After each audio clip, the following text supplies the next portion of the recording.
welcome to today's broadcast. Shout out to our sponsors.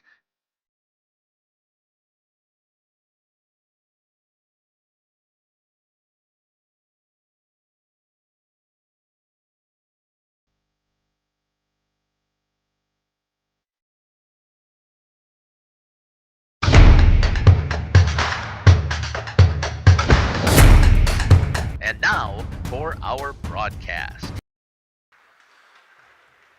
Good evening, hockey fans, and welcome to the Waupun Community Center as we get ready here for a Badgerland Conference tournament to be scheduled here during Thanksgiving break here on a Friday. The schedule is what the schedule is, and it's the first contest for both of these teams in the Badgerland Conference as the Appleton United will be taking on the Waupun Warriors here again in Badgerland Conference action.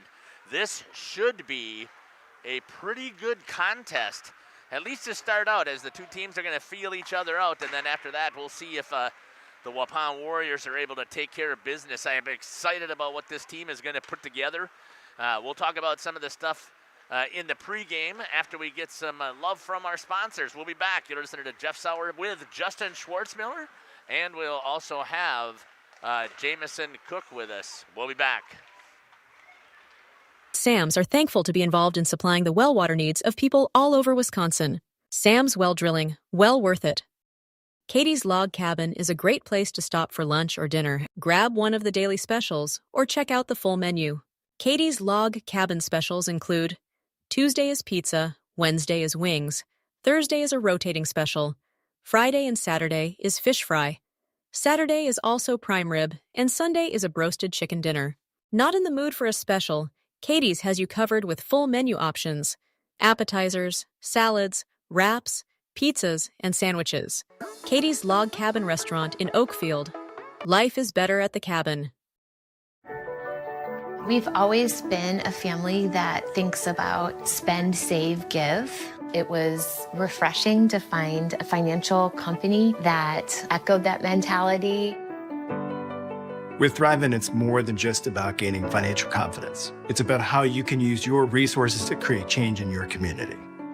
It's been a relationship that's created a whole exponential amount of good. This is Jonathan Leonard, serving the area communities and supporting the local teams. Good luck this season. God bless. We are Hooksha's Marketing Greenhouse, and we have been leading a greenhouse here in Fox Lake since 1981. Family owned and operated, we provide beautiful flower baskets and fruit and vegetables to residents of South Central Wisconsin. We know the importance of having a variety of flowers, fruits, and vegetables available to our customers throughout the year. Discover the finest selection of locally grown produce, including sweet corn, tomatoes, and cucumbers, along with a variety of fresh fruits. At Hooksha's Marketing Greenhouse, we believe in providing our customers with the freshest and highest quality produce. Come visit us and taste the difference. Hello, this is Jeff Sauer with Jeff's Livestream. We hope you're enjoying our broadcast. Our purpose, first and foremost, is to bring glory to God. Second is to draw attention to the student athletes, promote the great things they and their schools are doing, and promote the businesses and the people running them within our communities. Our mission is to create memories for student athletes, families, teams, and communities, as well as allowing for viewers to see their athletes or teams perform regardless of where the viewer is located. If you'd like to join us as a sponsor to help us fulfill our purpose and mission, feel free to give me a call at 920-345-2066 or email me at livestreamjeff@gmail.com. I'd love to talk. Generations Lanes of El Dorado. Join one of our adult or kids leagues or bowl in our monthly Friday night tournament. Or get a group together for a family or corporate bowling function. We are more than just bowling. A great spot to bring your family for a meal. Awesome homemade pizzas and soups, as well as appetizers, wraps, and sandwiches. Daily food specials. Fish Fry Friday. Open daily at 11 with the kitchen open late. Ask about us catering your next function. We are home to Laconia Bowling and proud supporter of the Laconia Spartans and all student athletes. King Manufacturing. Since 1926, we have been known for our first-class building and canopies. Steel King canopies are a well-known and respected product. We design, fabricate, and contract installation for C-stores, fleets, entryways, restaurants, and more. Steel canopies serve a variety of purposes, including advertising or signage, control access, sheltering an entrance or loading area, support of lighting systems, and weather protection for people, equipment, or outdoor storage. King Manufacturing. From design to completion. Born from a single project, WDS Construction has evolved into a nationwide general contractor and construction management company. But we're so much more than that. The cold storage industry is experiencing high demand and low capacity. WDS is building goodwill from the ground up through customized solutions.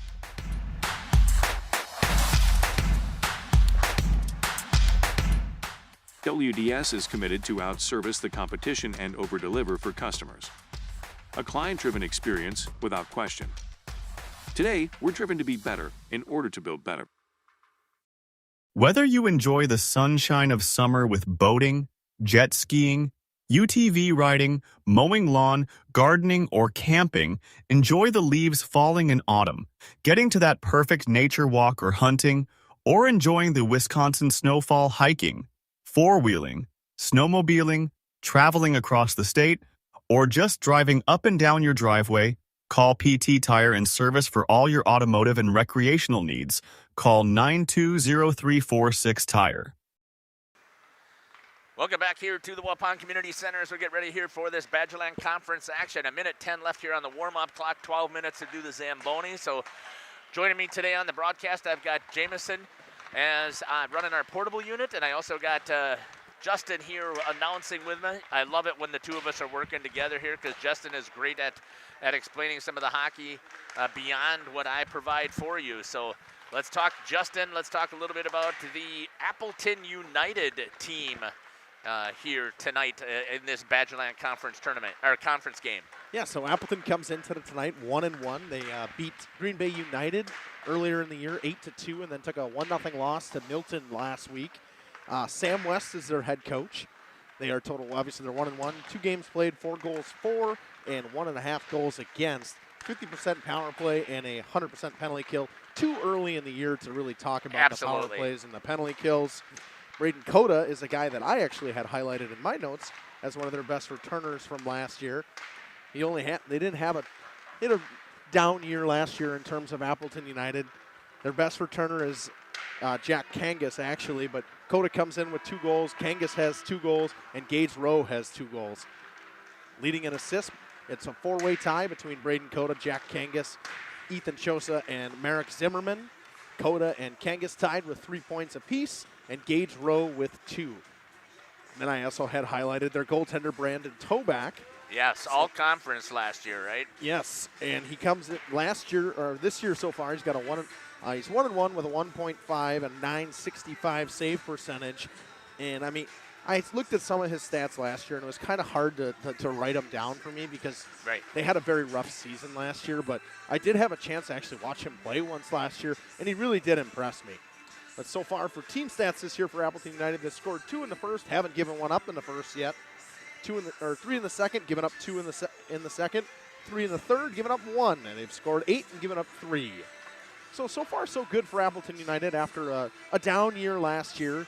Coach Sam West is, I'm guessing they're trying to get things really turned around here this year with Appleton United back to what it used to be. Yeah, the thing that I noticed though, Justin, is their win over Green Bay United. Green Bay is really a challenging team this year. They're struggling to have the high quality players that they have had in the past. So they were able to beat them, but then they lose to Milton. They travel to Milton and they lose to Milton, which kind of surprises me. The main camera is blurry for some reason. Doesn't really look like it to me. No, it's not blurry. Oh, there does kind of look like a little bit of a glare, maybe. There might be a glare, if anything. If there is, Caleb, we'll try and fix that here shortly. But again, back to Appleton United.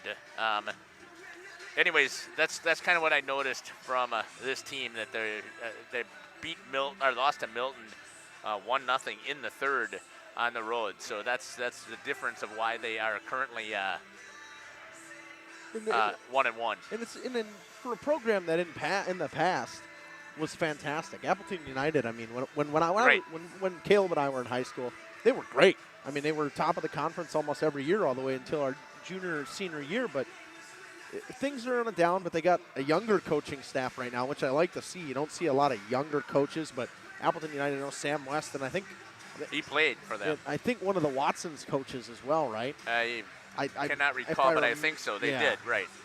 And they all played there, and they have such a great lineage of players, whether it's Connor Zilich, who ended up playing at Canisius, or all the Watsons played at Michigan Tech. Right, exactly, I mean, right.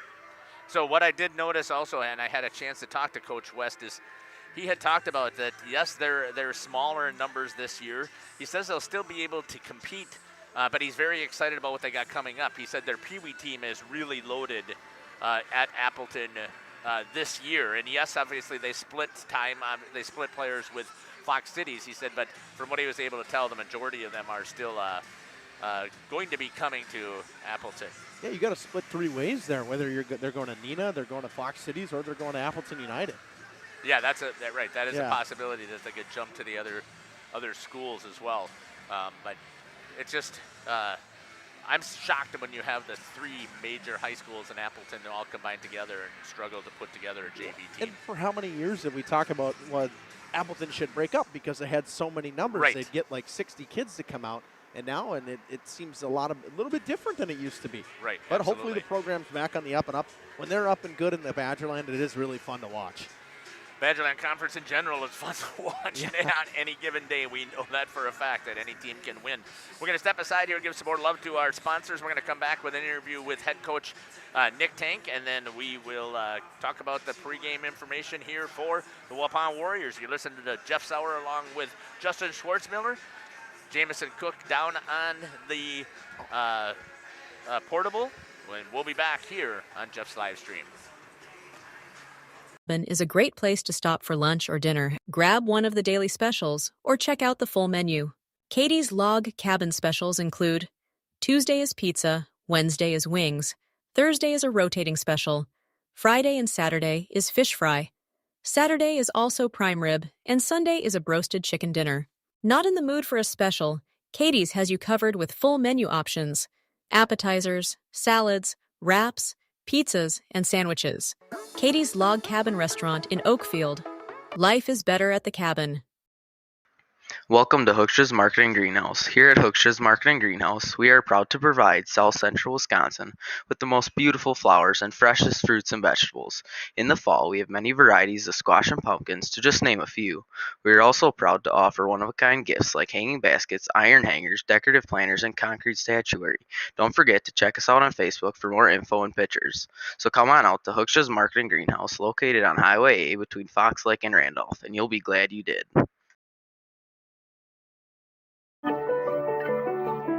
After surviving breast cancer, I felt this calling to help other women heal. I thought, why not build a respite house? I wasn't sure it was going to work financially speaking for my family, but with the guidance of Thrivent, I really felt like we were going to figure it out. Taking the leap to start my nonprofit has been the most rewarding thing I've done in my life. Jonathan Leonard, Thrivent Financial here in Waupun, serving the local communities. God bless. Sam's Well Drilling is a family-owned business with over 75 years in the water well drilling industry. We can help you with all of your well drilling needs. Our crews are experienced at finding the proper location, setting up the rigs and equipment in all types of circumstances, and drilling to the appropriate depth so that you have fresh, clean water. Sam's also drills wells for commercial and municipal projects. No project is too large or small for Sam's Well Drilling. We at Sam's are thankful to be involved in supplying the well water needs of people all over Wisconsin. Sam's Well Drilling, well worth it. Generations Lanes of El Dorado. Join one of our adult or kids leagues or bowl in our monthly Friday night tournament. Or get a group together for a family or corporate bowling function. We are more than just bowling. A great spot to bring your family for a meal. Awesome homemade pizzas and soups, as well as appetizers, wraps, and sandwiches. Daily food specials. Fish Fry Friday. Open daily at 11 with the kitchen open late. Ask about us catering your next function. We are home to Laconia Bowling and proud supporter of the Laconia Spartans and all student athletes. Gotcha. Welcome back here to the pregame show here on Jeff's live stream. Joining me now is the head coach for the Waupun Warriors, Nick Tank. Coach, welcome to the show. Yeah, thanks for having me again, Jeff. Coach, really excited about this season. We talked about this before during the preseason coaches showcase, and things started out exactly the way that I think that you wanted. You can talk to me about that, but give us a recap about your first game of the season. Yeah, so our first game, we went up to Baraboo.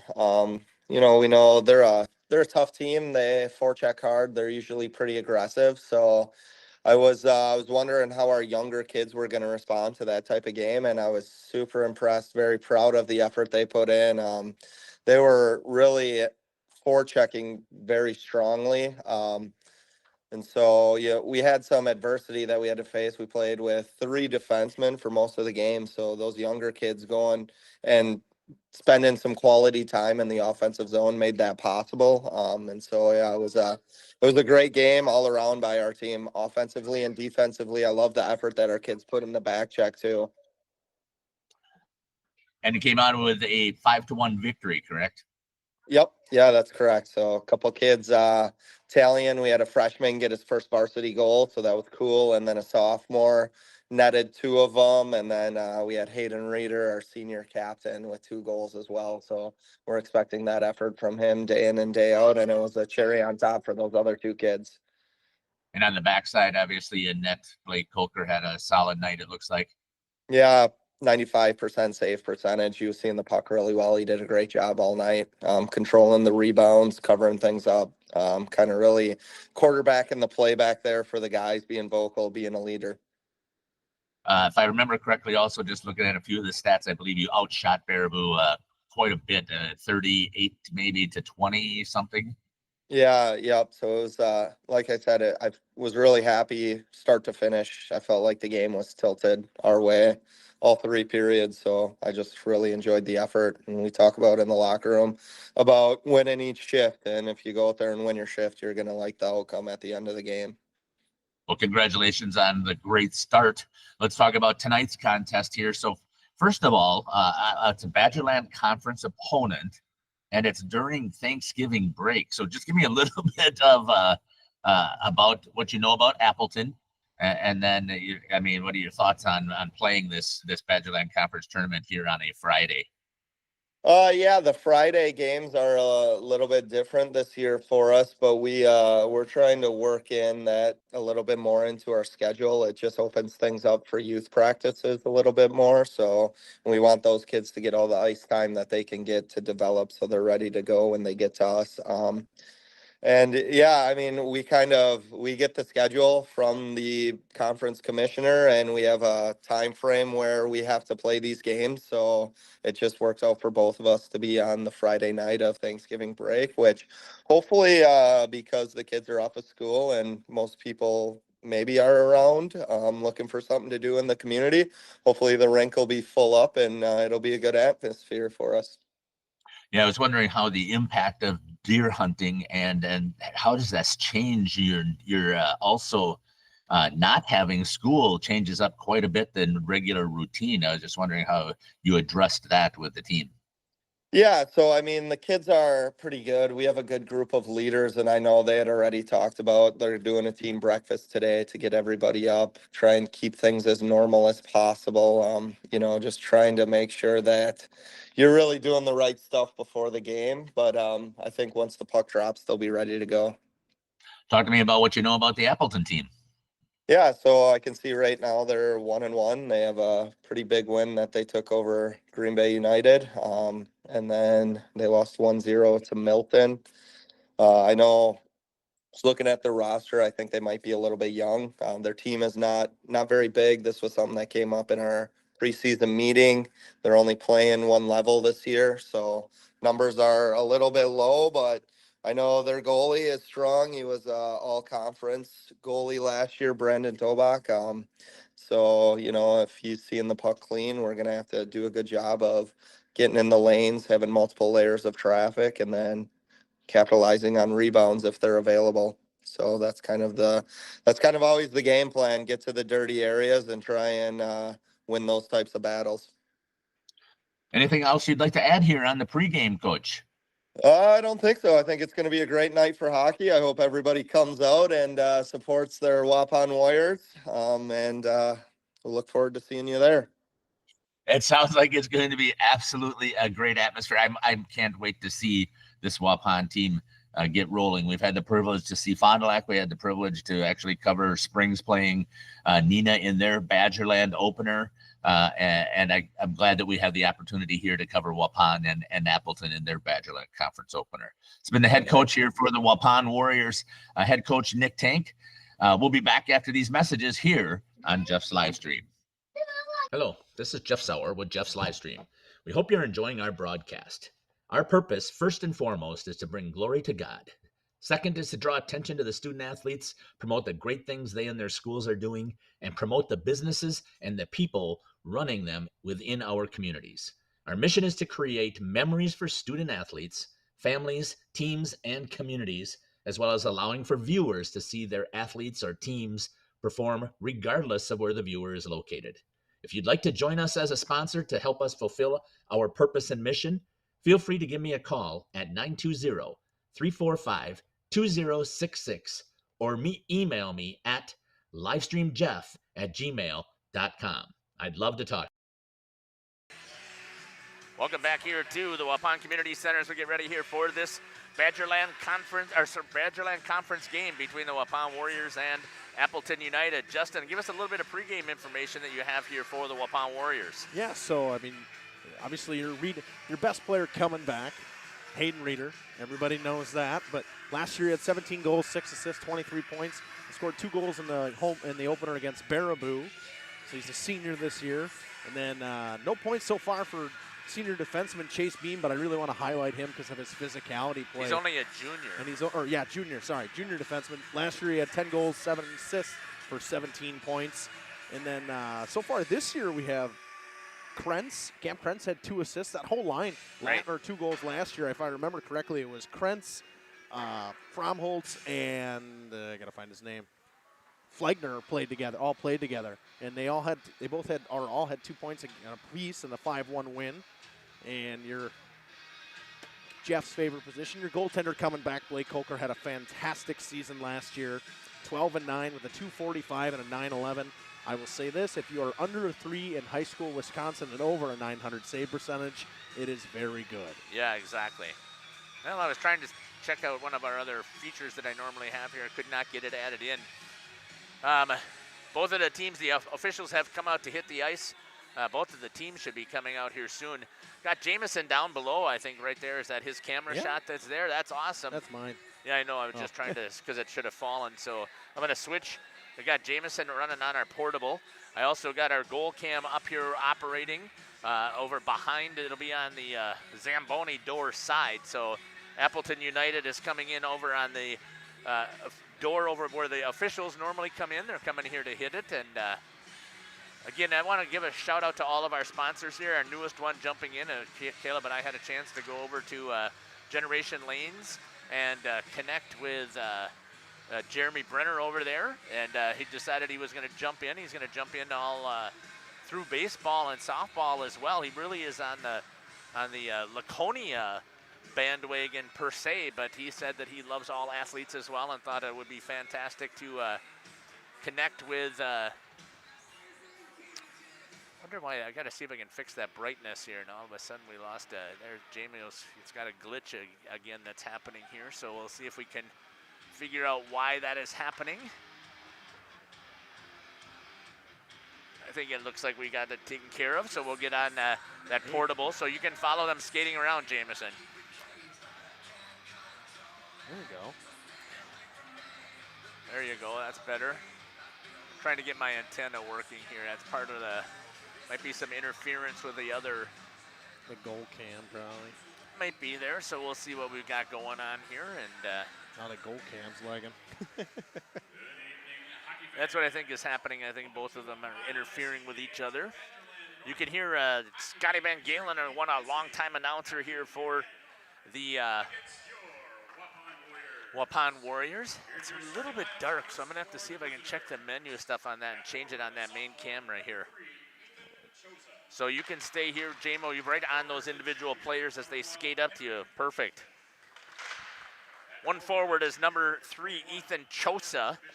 The other forward is going to be number 12, Henry Heathman. And the third forward will be number 21, Tyler Bishop. One defense will be number 11, Braden Coda. And the other defenseman will be number 24, Bodie Jackson. And then your goalie in net for Appleton United will be Brandon Tobeck. We talked a little bit about the senior who was all conference last year. And here we go, getting ready for the starting lineup here for the Waupun Warriors. It's going to be number 7, Colton Postotnik at 1 forward. You can zoom right there and stay right with him. Coming in is going to be number 15, Jonas Buckles. I'm wondering why they're facing right away to the flag this year. Number 20, Hayden Reeder. At 1 defense will be the junior number 4, Chase Beam. And the other one will be number 19, Dylan Pribino. And in net will be senior Blake Coker. Head coach for Waupun is going to be Nick Tank. We're going to step aside here as we get ready here for the national anthem. We'll be back. You're listening to Jeff Sauer and Justin Schwartzmiller along with Jameson here on Jeff's live stream. Manufacturing. Since 1926, we have been known for our first-class buildings and canopies. In fact, there are thousands of them in use across America and in the Caribbean. We have also produced and developed many other steel products for use in retail, commercial, and industrial applications, such as building fascia, loading racks, wall panel systems, and much more. Our design record attests to our dedication to quality and customer satisfaction. King Manufacturing, from design to completion. Born from a single project, WDS Construction has evolved into a nationwide general contractor and construction management company. But we're so much more than that. The cold storage industry is experiencing high demand and low capacity. WDS is building goodwill from the ground up through customized solutions.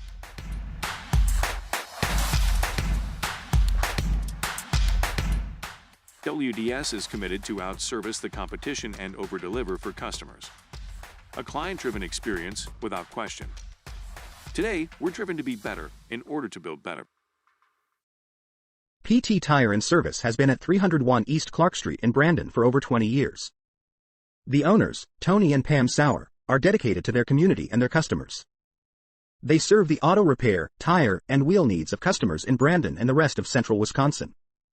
We're on call 24/7 for roadside assistance and on the farm service for customers. For auto repairs, tires, and wheels, come see us in person or request a quote online.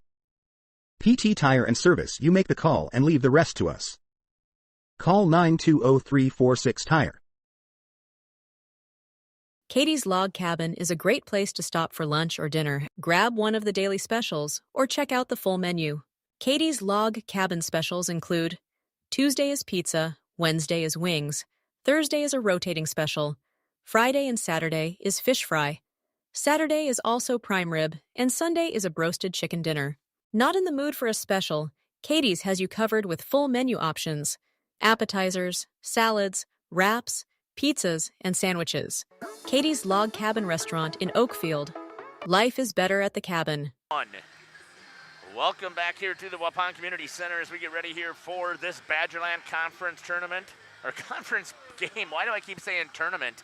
Thanks, I got to get that scoreboard in here. I did not have that added in there, so thanks, Justin, for pointing out that I did not have that, and I can't remember which of the cameras it's going to be, so we'll see if that does it. Nope, that shows us. Wow, what an ugly shot. Yeah, that's a lot of mugs right there.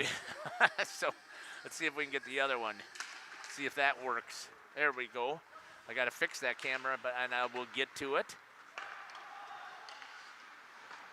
That's going to be an icing right off the bat. Good thing. We're scrambling. It's a good thing you're nice off the bat. Yeah, we normally have first game scramble stuff to get everything working and connected. You can call it, Justin, if you see it here, until I can get the scoreboard here situated. Buckles tries to bring it out of the zone. He'll bring it along the right-hand wall. Dump it in deep. Knocked away by Brandon Kodak in the beginning. This is going to be a good game, I think, so far here. Just the way things are. You got a younger Appleton United team. You really actually have a pretty young Waupun Warrior team, too, when you actually pay attention to who is out on the ice. Reeder is pucked up back in deep, picked up along the wall. Hayden Reeder will get it back. He'll walk in. Toe drags and missed it right there. You Takes ready, it out Jeff? of the corner. Yeah, I am All right, ready now for I a can- little bit. Chase Beam with a shot right into the glove of Tobeck. He grabs it, gets the whistle. Let me see if my instant replay is all set up. Waiting to get some feedback from Caleb as well. He just said very blurry, not good at I'm trying to figure out. Very blurry. I don't know where that's coming from, but we will fix it, I guess. Face-off coming. Jamo was zoomed in just a little tight, but otherwise that's pretty good. Goes off of the stick of Gunther Kelbert. Going in and chasing into the corner, picking it up is Brock Reeder. Appleton United with possession in the neutral zone. Yeah, give me a second here, folks. I know that I'm on that instant replay screen, and you can see the live action. That's something that we've added here, but I wanted to make sure I got my instant replay set up so I don't miss it the next time. Skating with it.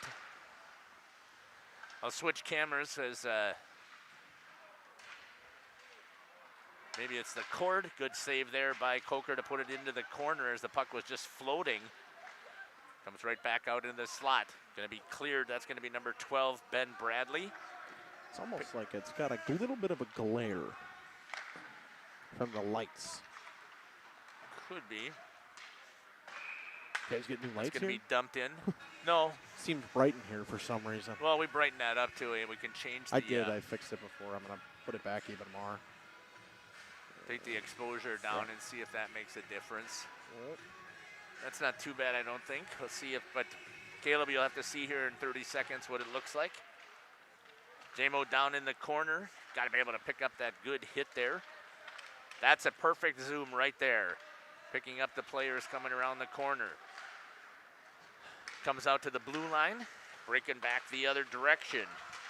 Into the neutral zone. Waupun grabs possession. Reeder. Shot. Sorry, that's Dylan Pribino. My apologies to Dylan. Wearing the C. Comes all the way back. Tried to tip it in. Goes in to put a little pressure. Jonas Buckles got it over to number 7, Colton Postotnik. My fault, Postotnik. Buckles, chip, shot. Reeder saved by Tobeck, and he gets the whistle. See if I got the instant replay working now. I do. Hey, we got a southpaw, Jeff. I didn't notice that. What do you mean a southpaw? Tobeck. That's not a southpaw. It's called a regular goalie, Justin. No, he's a southpaw in hockey. No, it's not. He's It is an oppo. regular. He's an oppo. He catches with his right. Right. That's an oppo. Right, I'm sorry. Yeah, it's not southpaw. It's close to a southpaw. Like boxing, you got a lefty. You don't get a lot of goalies that catch with their right hands in It's hockey considered at a all. right. Sorry, not. Isn't that what I said? Regular versus a right. He's a right. I just call him an oppo because they're oppo tacos. They're weird. Picked up, repped around by number 12, Ben Bradley once again. Waupun trying to operate their offense. A little nice give and go. Tried to get on the backside, and a good cover there by Tobeck. Chase Beam holds it at the blue line, chips it into the corner. It's going to follow into the corner, and I'm on the wrong screen there, so thank you, Caleb, there for, I'm sure you were yelling at me that I had it on the instant replay screen. Probably. Skating with it is number 9, Riley Richter. Wraps around the corner. We really haven't got into hockey season yet. I mean, at least I can say I have not, Justin. I'm working on trying to get into it. This is only the second game called. I called Springs and Neenah. You called Fond du Lac KMMO. And maybe you're into full season mode. I am not. It's definitely a lot faster than the other sports we've been calling. I mean, volleyball's really quick back and forth, but hockey's a whole different animal. Yeah. Beam with it. Back. Give and go to his defensive partner. I believe that is Dylan Pribino. Trying to read the numbers. Skating with it again is number 7, Colton Postotnik. Turned over back into the neutral zone. Taken there for Waupun. Tried to get it to Reeder into the neutral ice. Drops into the corner. Give and chase is number 21, Tyler Bishop. Reeder with a breakout, tried to get it to Jonas. They're going to say offsides by Jonas, and he's going to continue to pressure. Should get the whistle. Yep. He was yelling off, and he refused to come back out of the zone. That shouldn't be at the blue line either. That should be the far blue, if I remember correctly. That's a late offsides. Yeah. But they're going to give it at their own blue line. Maybe it's different in high school. I don't know. I thought you would get your... I feel like I should be right there. I don't know. I guess I don't know. Look at J-Mo there. We're getting him learned up, Jeff. I know he is. Great shot through the glass there.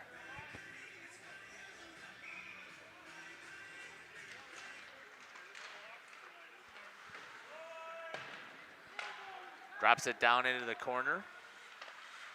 What's showing on YouTube is lagging a little bit behind here, so.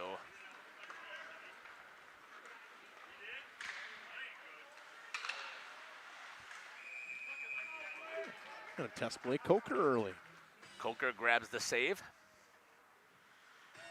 Is it still bad on the camera? Said portable is great, main is not. Okay, I Still will on fix the instant camera. That was earlier. Yeah, I will fix that main camera up as we. Gotta have a stop. You're probably gotta have an end of a.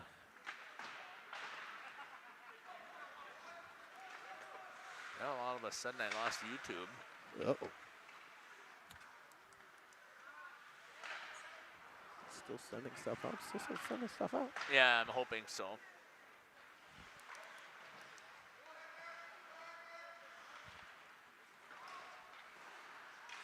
Just saying here that we're not connected with the internet. But we're going to keep calling it as if though it is showing up there. And if Caleb, he can tell us whether it actually is coming across or not. Oh, here we go. Connect. Contrast is fine, but the camera is blurry. Yeah, we know. Oh. We're waiting until we have enough time to really, we got to pull that plate off and switch it out. I mean, we could probably do so pretty quickly. That's all we really have to do. Maybe at the next whistle. I'm trying to figure out why this is happening, though, because it's saying that I'm supposed to be connected with hardwire here. It shows that we're connected, but is it coming across? Caleb hasn't said anything about it not coming across, so we must be still live. Okay. I know that one of these cords worked well and the other one did not, so I'm going to just assume that we are because I cannot see I can't see YouTube, and it continues to say that we are not connected. Here's my chance right here. Yep, there's the whistle. Oh, come on.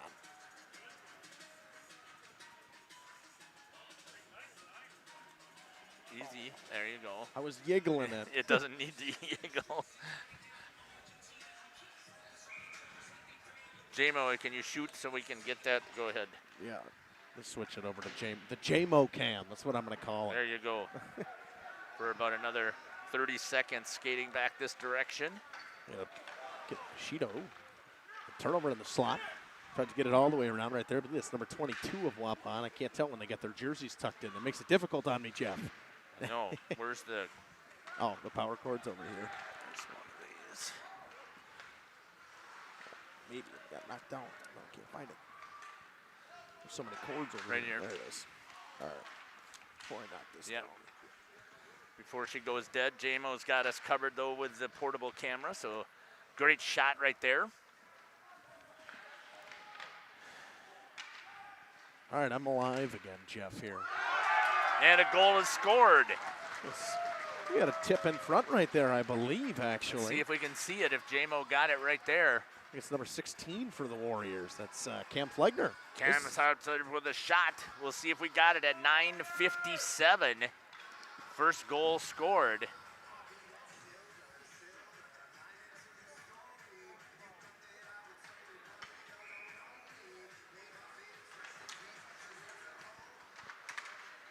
It's still telling me that I'm not connected to the internet, so I don't know if we're actually live or not.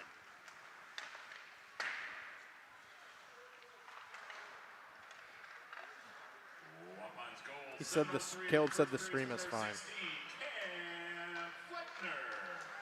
Assistant number 4, Chase Bean, and number 12, Ben Bradley. Flegner for Bean and Bradley at 7:03. Camden Flagner with a goal with the assist but to number 4, Chase Beam. In the secondary goes to number 12, Ben Bradley for the goal. Flagner from Beam and Bradley. Coming back the other way, this is exactly what the Waupun Warriors wanted here at home. Strike first, Beam skating end to end, tried to move it over to Postotnik. Could not connect. Shot, Tobek is able to get on top of that and get the save and the whistle. It almost went right through his 5-hole. He wasn't ready for it, didn't see it exactly. Kind of got ran into there in front by Jonas Buchholz, and Tobek throws his hands at him. I like that. A little feistiness out of a goaltender.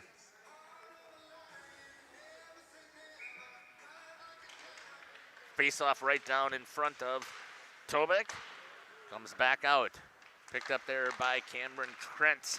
Good chance here just outside of the reach of Ben Bradley as they had Tobek moving. Yeah, well, it's telling me I'm not connected to the internet here, so I am really struggling to see if it's... Caleb says it's still on there. Okay, so he saw the last goal? Yep. He says the camera is much better. Well, of course it is. It's my main camera, so... All right, good to hear. Another shot in front. Tobek's seen a lot of shots from the outside. Appleton United doing a good job so far early here, trying to keep things to the outside. Beam with a good keep along the line, and it'll go all the way back down. All right, Jeff, you can pick it back up now. Picked up there by Derek Pribno, coming back around behind. Well, I am just flabbergasted, though, why I don't have any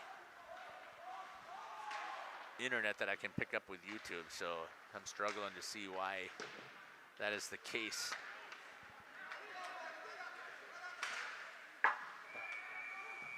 Into the box.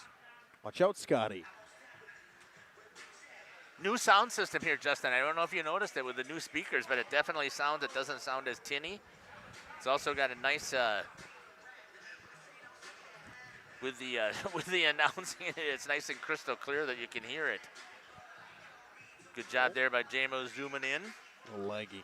You can swing also to the other corner at times. That's coming down here. Let's check out our feel like goalie cam. That one's now. going a little bit laggy as well. I don't know if it's part of the internet issue. Trying to catch up, but coming back the other direction. It's kind of what I'm feeling is the issue here. So let me, I also need to double check and see.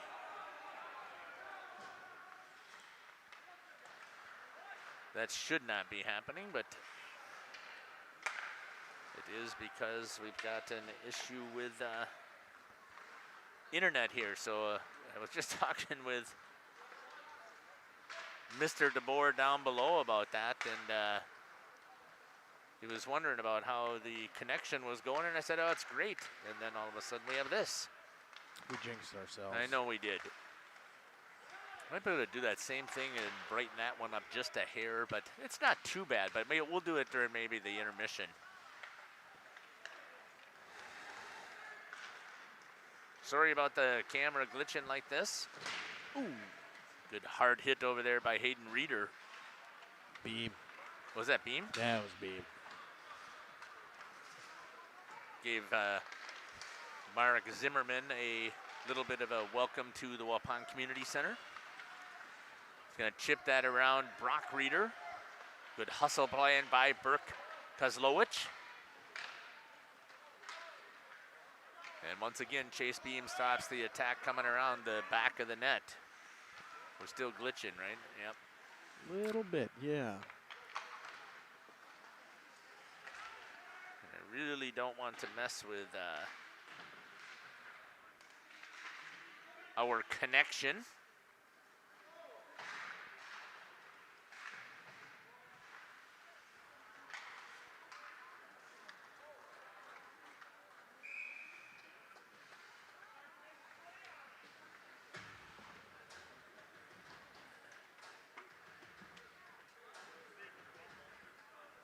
Still is telling me I have no internet here, Justin. Caleb says we do, though. He said there was nothing wrong. 2 minutes ago he sent me something again. The stream is going just fine. We're hearing every comment you guys are making. And that's fine. We know. We know that. We're just trying to make sure that we don't have any. We can't see YouTube, Caleb. That's the problem. Right, so I can't see anything in the chat. I can't see. We're getting a glitch over here on the computer, so I can't see why that is happening. That one's going to pop out of play. Being said, the play's been controlled majority of it by Waupun to start this game. Opening up a little bit more now. Appleton United's getting some more chances now. Wrong way, Jeff. Yeah, right there. Face off to the left-hand side of Blake Coker in net. You can see him line up there, try and get everything situated. Face off won by the Waupun Warriors. Coming back this way through the neutral zone. A little bit of a contact there as Postotnik loses his skates but gets right back up. Reeder tried to pull the trigger. It goes off of his stick. Appleton United. That's Ethan Chosa with it. In the neutral zone again. Justin, if I'm thinking about this here, I would have to say that Waupun has had the most zone time of the two teams. Good cross-ice pass, got Tobic moving. They couldn't get it coming back. What great work. That was a fantastic pass. It's going to come all the way down to Coker. He's going to get on top of it and get the whistle. 5 minutes remaining here in the first period. So one thing we had mentioned last year is that Coach Tank had mentioned multiple times about Blake is he's reluctant to play the puck. Right. Right there, I'd like him to play that. Right. Your team has momentum. You're moving it up and down the ice. There's no reason to not play that puck. Completely agree with you on that, Justin. Good shot by Jack Kangas for the point. Grabbed there by Coker. Kangas, their leading point getter from last year, as in returning as well. Yeah, does he have a point though this year though? I didn't hear his name. I don't remember if he had. He's got. Did he have two? Three. Three? Okay. He's got 2 and 1 so far this year as a defenseman. Banged off of the boards, trying to get it into the neutral zone. Just outside of the reach of Ben Bradley, but a 2-on-1 opportunity turned away by Appleton. Good pass into the neutral zone, dropped into the corner. Giving chase is Dylan Pribino. Trying to get it out. Good pass right on the stick as he put it on Cameron Krentz. Krentz gets across the blue line, looks, has it taken away by number 18, Burke Kozlowitz. Good back check right there by Burke Kozlowitz. Coming back this way is Gage Rowe. Drop down low. Ricochets. Good hustle play on the forecheck there by Berklowicz. Into the neutral zone. Pops over down into the corner. Chase Beam is going to try and pick it up. 3:50 and counting here in the first period. You can see that on the scoreboard cam. Tobac's going to grab a hold of it and get the whistle. And we'll check and see if our instant replay here is working. One thing I'll say is we talked about this a lot of times last year with Waupun. Things are too fancy. They don't get the puck to the net in times. They're doing it again today. They're trying to find that fancy play. Just get the puck to the front of the net and go to work. Tobac's a really good goalie, so you're going to have to get people in front. They're trying to get him to move, which they did. That's up over the top of the shoulder with Hayden Reeder a couple of times, but Waupun, though, has not been known in the past, Justin, and you know this, is not a team that typically is a passing team. And the fact that they're doing a much better job of moving the puck, right now I'm okay with seeing that, to see how that's going to translate later on into the season. Shot there. See, Tobuck saw that one all the way coming from Chase Beam. Again, he's wearing the C.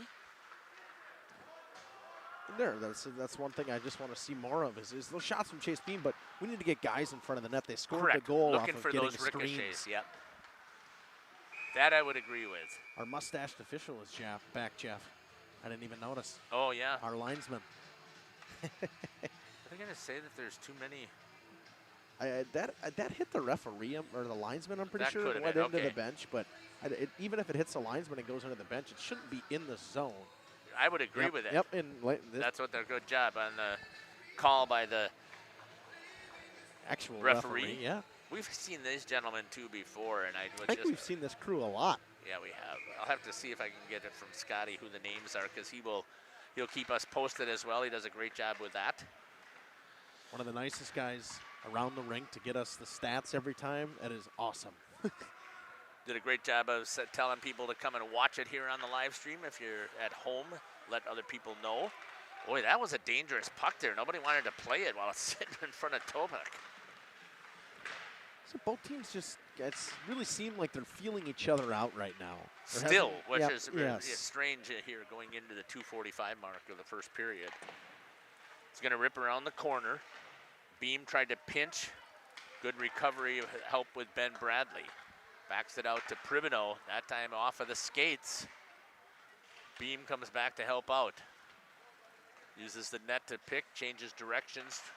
Off of the skate again from Pribino into the neutral zone now for Appleton. Riley Richter for Appleton had it there, number 9. That's going to go wide. Dylan Pribino is going to pick it up. Looks right on the stick. Good pass, hits Hayden Reeder. Reeder digs in the edges, looks at some speed, does.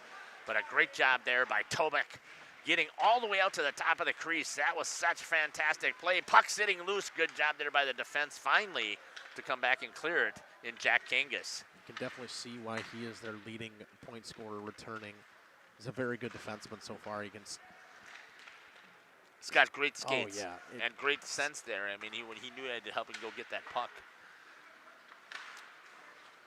Picked into the zone. Going to get it is going to be Riley Richter.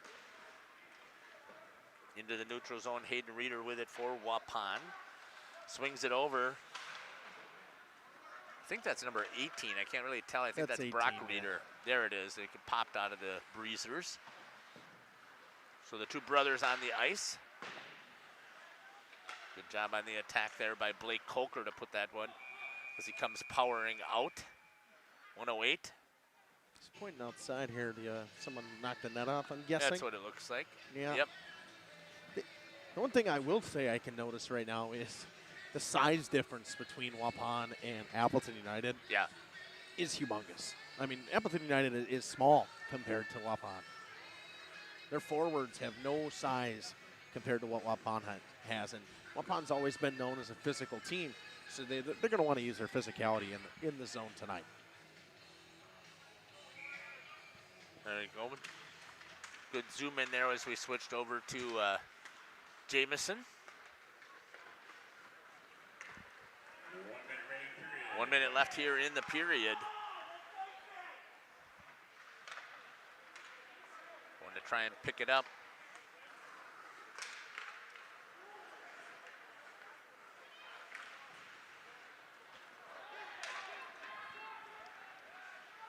Appleton skating with it, tried to get it into the slot. So that was number 21, Tyler Bishop, coming back the other way. Shot from way out, just wide of the net, winding up on a little semi-wrister, semi-slap shot. Bostatnik with it. Good poke check there by Henry Heathman. Coming back the other way, Heathman shot, saved there by Coker. Good block right there by Reeder. Brock Reeder, that is. Picked up right out front.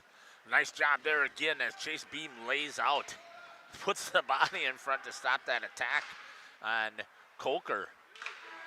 Just wide. Good job there on the scramble by Appleton United here right at the end. Coming trying to put something in the back of the net. We'll wait. Justin, no penalties in that period. Why you got to say anything? Why not?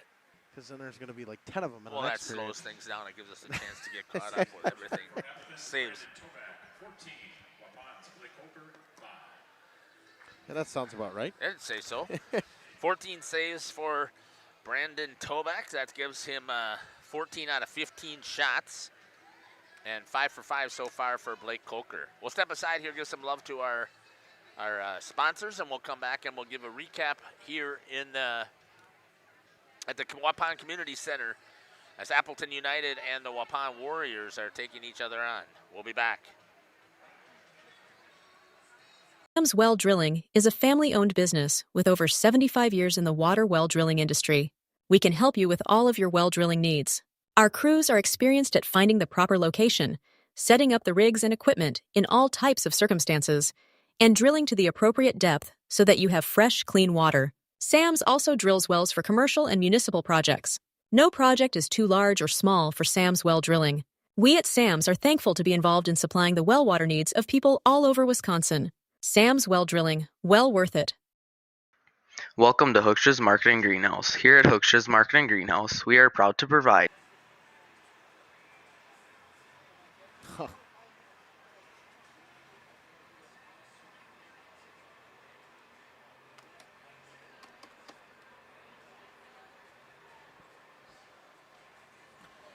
All right, welcome back here on the Intermission Show. We experienced some technical difficulties. Jeff went to the bathroom. I had to troubleshoot. We lost everything, Jeff, and I got it back up and running now. But Caleb texted me and said we lost everything, so I wasn't able to get anything as what I wanted to say about your quote-unquote intermission stats, but I'll go through them now. Shots for the period. The Waupun Warriors had 15 shots, so that's 14 saves for Brandon Toback on 15 shots. And 5 for 5 goes Blake Coker of the Waupun Warriors. The goal scored at the 9:57 mark of that period by Camden Flegner, assist from Chase Beam, and number 12, Ben Bradley. And that was it.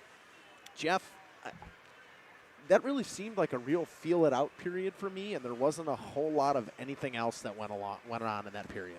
What stood out to me the most, Justin, is that Brandon Toback is still solid back there in net. He's big. I didn't realize how tall he was. He's big. 15 shots in a period. That's still a pretty good number of shots that you're putting on net, and most of them were pretty good quality shots, I would say. There was a fair amount that were from the outside, but the problem is like I have no problems with outside shots. I actually love outside shots, but the Waupun right now, the one time they got someone in front of the net, well, actually they had 2 times. Toback lost it. It almost went in 5-hole on a shot from Jonas Buchholz, and Flegner tipped the one in. You got to have, on a guy like this who is already an all-conference goaltender, right. He's a tall kid. You got to someone's got to get in front of him and take his eyes away. I mean, you always can try to get a kid like that moving side to side, but he's got long, lanky legs. You just want to get in front of him and take his eyes away. I would agree with that, and obviously you've got to get those tips, getting that puck to redirect from where he's expecting it to go. Obviously, to also make it a little bit more difficult for him to try and follow that puck. I think what we'll do, Justin, we're going to step aside here. I'm glad to hear that. Thank you for everybody coming back, and I should have put that. I normally put that in the beginning, so I think I'm going to ask Caleb to make sure that he lets us know that we put that as part of our opening. Is that whenever we have technical difficulties, stay with us. We will get you back up. We'll find some way. Typically, we can get ourselves booted back up.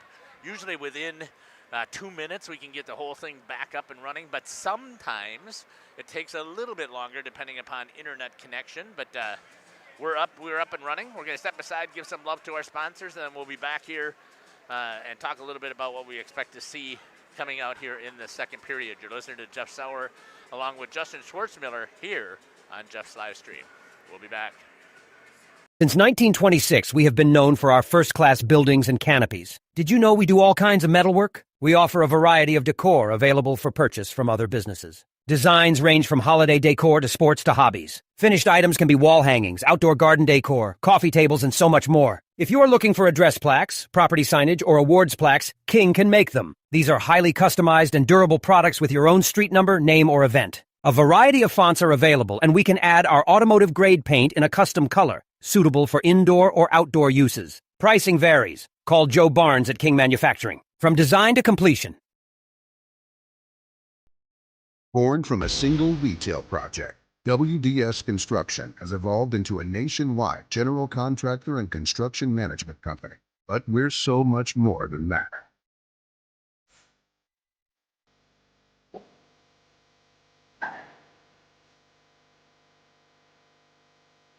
Retail is changing, and it's changing fast. No matter where you are, what you do, or how you sell products to your customers, we're with you every step of the way to lay the groundwork for whatever lies ahead, building trust through results, and our commitment to provide a customer-driven experience without question. With 4 generations at the foundation of WDS, we've built a reliable client base and a passionate team to bring big-time experience, commitment, and satisfaction to your next project. Because we are built to build better. PT Tire and Service is a family-owned business that invests in you and your family. From one family to another, safe travels and seamless automotive maintenance makes every trip a great trip. PT Tire and Service, serving Central Wisconsin with excellence for over 20 years. Call 920-346-TIRE for all your automotive needs. PT Tire and Service, Brandon. No job too big or too small. PT Tire and Service in Brandon does it all. Call today 920-346-TIRE. Sam's Well Drilling is a family-owned business with over 75 years in the water well drilling industry. We can help you with all of your well drilling needs. Our crews are experienced at finding the proper location, setting up the rigs and equipment in all types of circumstances, and drilling to the appropriate depth so that you have fresh, clean water. Sam's also drills wells for commercial and municipal projects. No project is too large or small for Sam's Well Drilling. We at Sam's are thankful to be involved in supplying the well water needs of people all over Wisconsin. Sam's Well Drilling, well worth it. Katie's Log Cabin is a great... Welcome back here to the Waupun Community Center as we get ready here for the start here of the second period. I had internet before on my Chromebook, and I did an update, and now all of a sudden I lost the internet on my Chromebook because I was trying to make sure that I've got all the information there. Now I got to see if I can remember phone number of who sent stuff to me. Good shot, J-Mo. That's a great shot there on the bench. And you can also, J-Mo, I know yes, we're talking to yes, and I know they can hear us, Caleb, but you can also go all the way around and shoot the bench from there. You can stand kind of where the trainer is standing right there and shoot out onto the ice as well. So don't be afraid to do that as well. Scotty Van Galen sent us a picture. This is how you can trust him. Sends us a score sheet. You ready here for the face-off? Now we've got the long changes, Justin, and it'll be interesting to see how this plays into how things are going to take place here between these two teams. It's only the second game, and you don't usually practice changing ice during during practice. No, unless you're scrimmaging, and that's about it. And you only get about 2 weeks of practice before your first game in high school hockey too. So to get into hockey shape in 2 weeks is a very difficult thing. Right, I believe you have to have, Caleb and I looked that up today. I wanted to know how Appleton had a game before the official day that you could actually have a game on the WIA website. The game that they had against Green Bay United, and I was wondering if that was actually a game. That was the point of, that was the thing that Caleb and I were talking about, is because it says right on the WI website that you could not have the first contest before the 22nd, and they had it on the 21st. So I don't know how that happened unless they got special permission. J-Mo down there with the portable. Right into him. That's a great shot there. Can't see what's happening with the puck, but that's okay. Well, you see him battling a little bit. Little effort right there. Good work there by number 17, Hunter Fromholtz, back in there. It's the first time we've seen him I today. haven't seen him out on the ice. I'm not sure.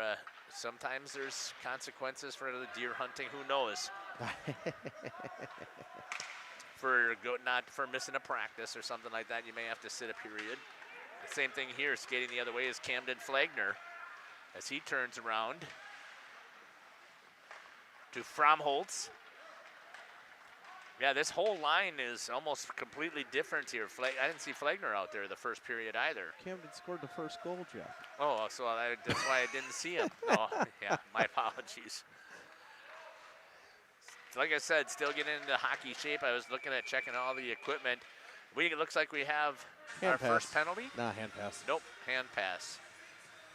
Actually, it wasn't even a hand pass. Hit a Waupun player in the skate, too.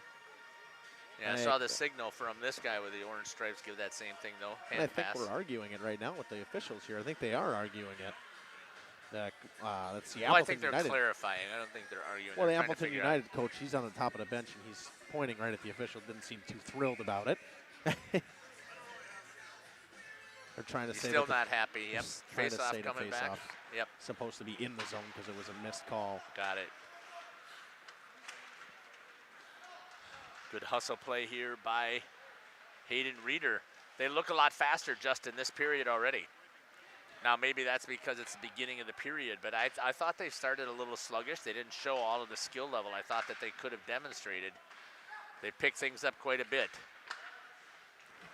Yeah, one thing I'll say is, like, you see a little bit of almost looks lackadaisical from both teams at times with loose pucks and stuff like that. We'll see if that changes here in the second period. Maybe Coach Tank's trying to fix that for Waupun.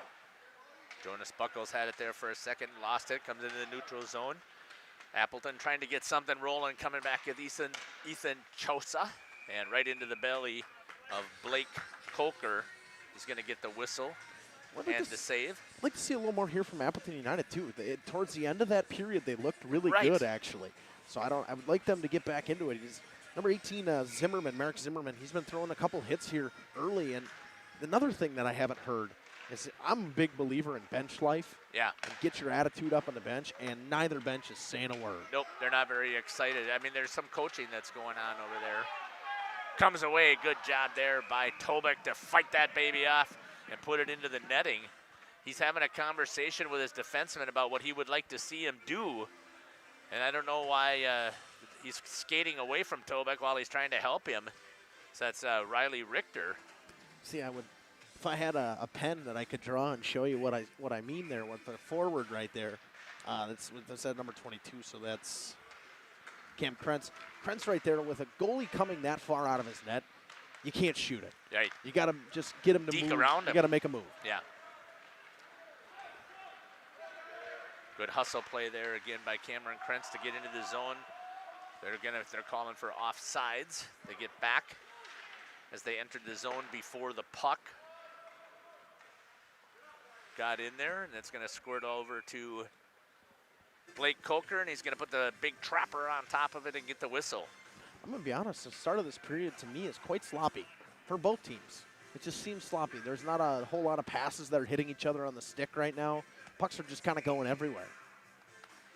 Like I said, they showed a little bit of good speed in the beginning, but yeah, I'm not sure that I would agree that they're not quite as clean. Here they had numbers, and a good job there by Appleton United to take Jonas Buckles off of the puck. That was number 11, Braden Coda.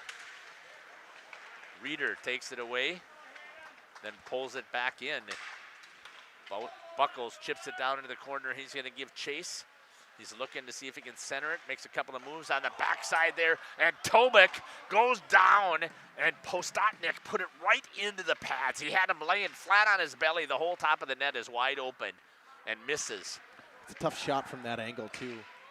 Nice move here by number 21. Looks, and a good job there by Blake Coker to challenge, as that was Tyler Bishop coming out there, and a great job by Blake Coker. And just as I said about Cam Krentz, Tyler Bishop needs to do the same thing.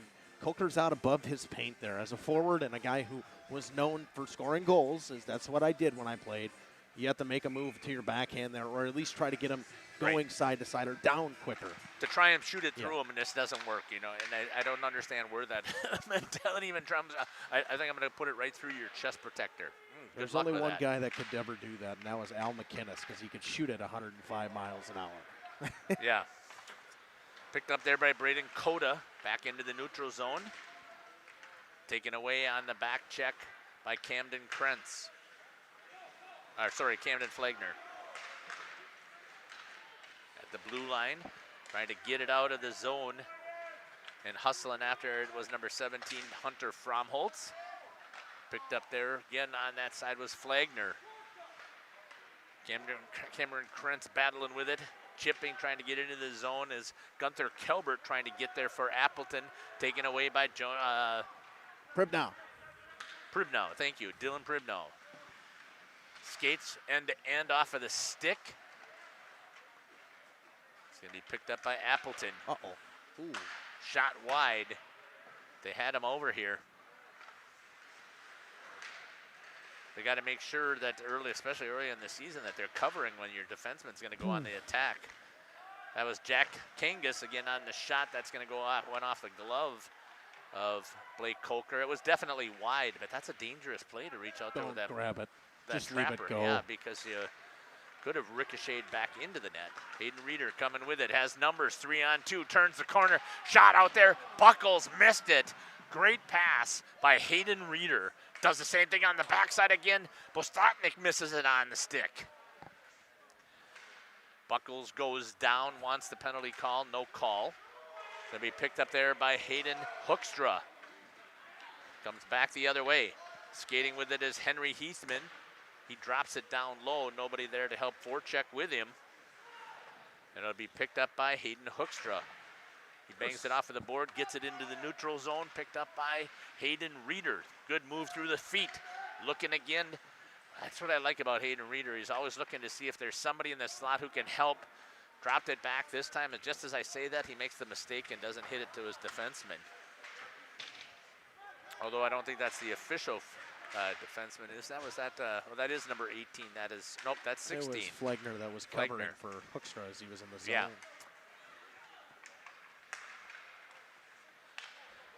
Picked up there by Fromholtz. Flegner tried to get it around, lost an edge. Oh boy. Puck was sitting out front. Gives it over to Chase Beam, who's going to go on the attack from his defensive side. Looks, tries to find somebody in the slot all the way around. Nobody there. Again, there's an attack. The defensemen are just being super aggressive. And I like that. I like that. I really do love it, a defenseman jumping up in the play. But if you're going to do it, you got to find someone. And it's a good play from Beam. He made the right decision. He went all the way around the net, tried to look and tried to find somebody, but he didn't have anybody, and he just tried to throw it, and that just doesn't work. Hayden Reeder this time. Puck was loose there as Tobeck. That's what we were talking about. Get that sloppy goal. Good job down there by Jamison if he stays on the shot. There you go. Tobeck, I mean, everything he's seen, he's really, really easily made the play on. And that one that's a case of a bouncing puck, and that's tough for any goaltender. Well, let's get into that YouTube chat here, folks. Got 9:49, and we don't have anybody putting anything in the chat yet. That's not acceptable. You got to get your stuff in there. You got to let us know who you're cheering for.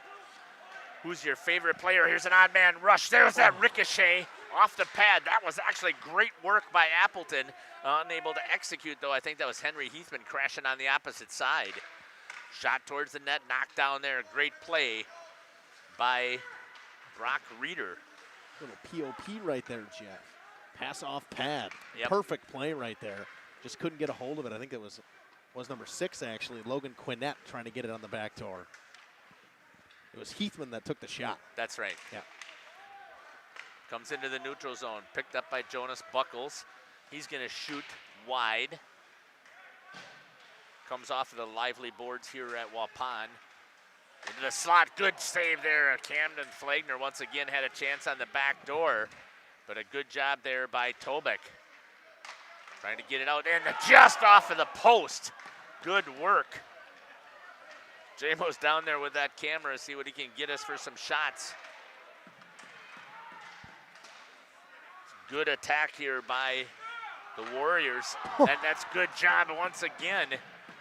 Tobeck on the scramble. We've got the goal cam watching him. Skirts all the way out now to the neutral zone. Chase Beam's going to grab it, and he's going to have to reset. After seeing that sequence, I don't really think that there's going to be a shot that's going to beat Tobeck today. I don't, Jeff. I don't think there's going to be a clean shot that'll beat Brandon Tobeck today. I really do think that the way they scored their first goal, the way that Flagner scored it on a tip in front of the net, that's the way Waupun's going to have to score if they want to score again. Because Tobeck just saw 3 point-blank one-timers from Flagner and never wavered on a stop out of all of them. He used his pad to block all 3 of them, and the rebounds were kicked out so hard that nobody can get there. Down to 8 minutes left here in the second period. Let me finish that YouTube chat thought. You got to let us know who's your favorite player, who you're cheering for, where are you watching from, and if you don't have a favorite player or team that you're cheering on, why are you watching? We'd love to have it. I'd like to know how far we're reaching out there, too, with our 47 viewers that we have in this contest. And we've got our first penalty here, Justin, an interference call. Chase Beam at the 7:46 mark. Interference is going to be the call. Yeah, we've got that. I got it. Caleb will have to let me know if that's coming across on the screen as well. It is on YouTube. I can see it. It's Yeah. lagging a touch. I don't know try why. to switch to JMO and see if I can unplug it maybe and I don't think that's I don't think that's the issue. I thought it might be, but I made the adjustment there, so. Coming back here. That just held at the blue line.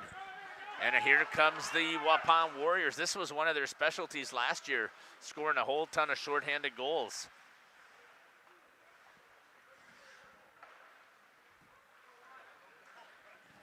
Two minutes on the penalty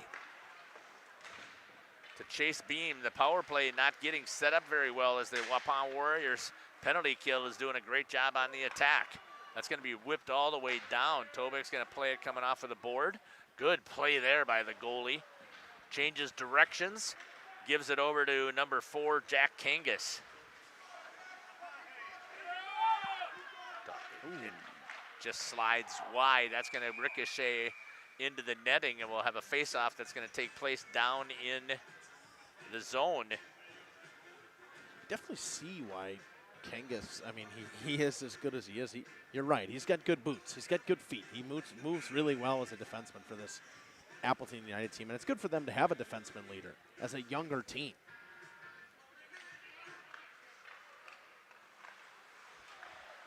Picked up, trying to move the puck. Looking to get something set up. That's number 24, taking control, brings it out to the point, run by Braden Coda. Bodie Jackson down below, and a good battle there between him and Dylan Pribno. Comes out of the neutral zone. Appleton's got to regroup. They tag up. And I was kind of surprised right there to see that they didn't change their penalty kill. Ooh. Down to 35 seconds. Good work here so far by the Waupun Warriors. Drops it all the way down. I was pointing you had a YouTube chatter. Oh, I did. That's awesome to see. I'll come back and we'll grab that here. That's going to be offsides. We'll get a whistle. So Justin, explain the offsides again so that everybody can understand what that is. So offsides basically, I mean, it's you beat someone before the puck. You go in the zone before the puck. Got two YouTube chatters, Jeff. I love it. Thank you so much for getting stuff going in there. Very popular Waupun. I'm going to call him alumni, even though Greta probably isn't considered, but spent a lot of time with Greta Flagner from youth on, so thank you. And the same thing with Corey Buckles, long time coach, got all kinds of time to the Waupun Hockey Association. Great player for the Waupun Warriors. That was close as that one rolled up over the shoulders of Blake Kolker. Trying to get something to work. Great step in there by Jonas Buckles. And you heard Corey, you can see in the chat for Corey that they're celebrating Buckles Thanksgiving. Happy Thanksgiving to the entire Buckles clan over there. Once again, spent a lot of time with head coach Jason Buckles. He's going to sail way up over the top of the net. Back into the assistant role. Helping with Jonas, who I believe this is Jonas's senior year. That'll be the last, I think, for a little bit that we'll see from the Buckles clan. But you have to let me know if I'm wrong on that, please, since you guys are watching.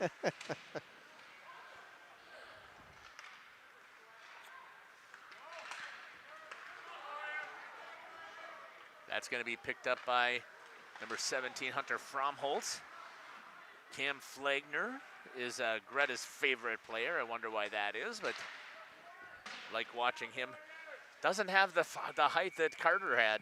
Greta, not at all, but definitely has the spunk and the fight, and is really good skate edges, just like Carter had as well. 4:19 here in the second period. The Waupun Warriors still up 1-0 over Appleton. J-Mo down there with a good shot on the camera again on our portable unit. Great work you can see there by Hayden Reeder, backhand into the belly of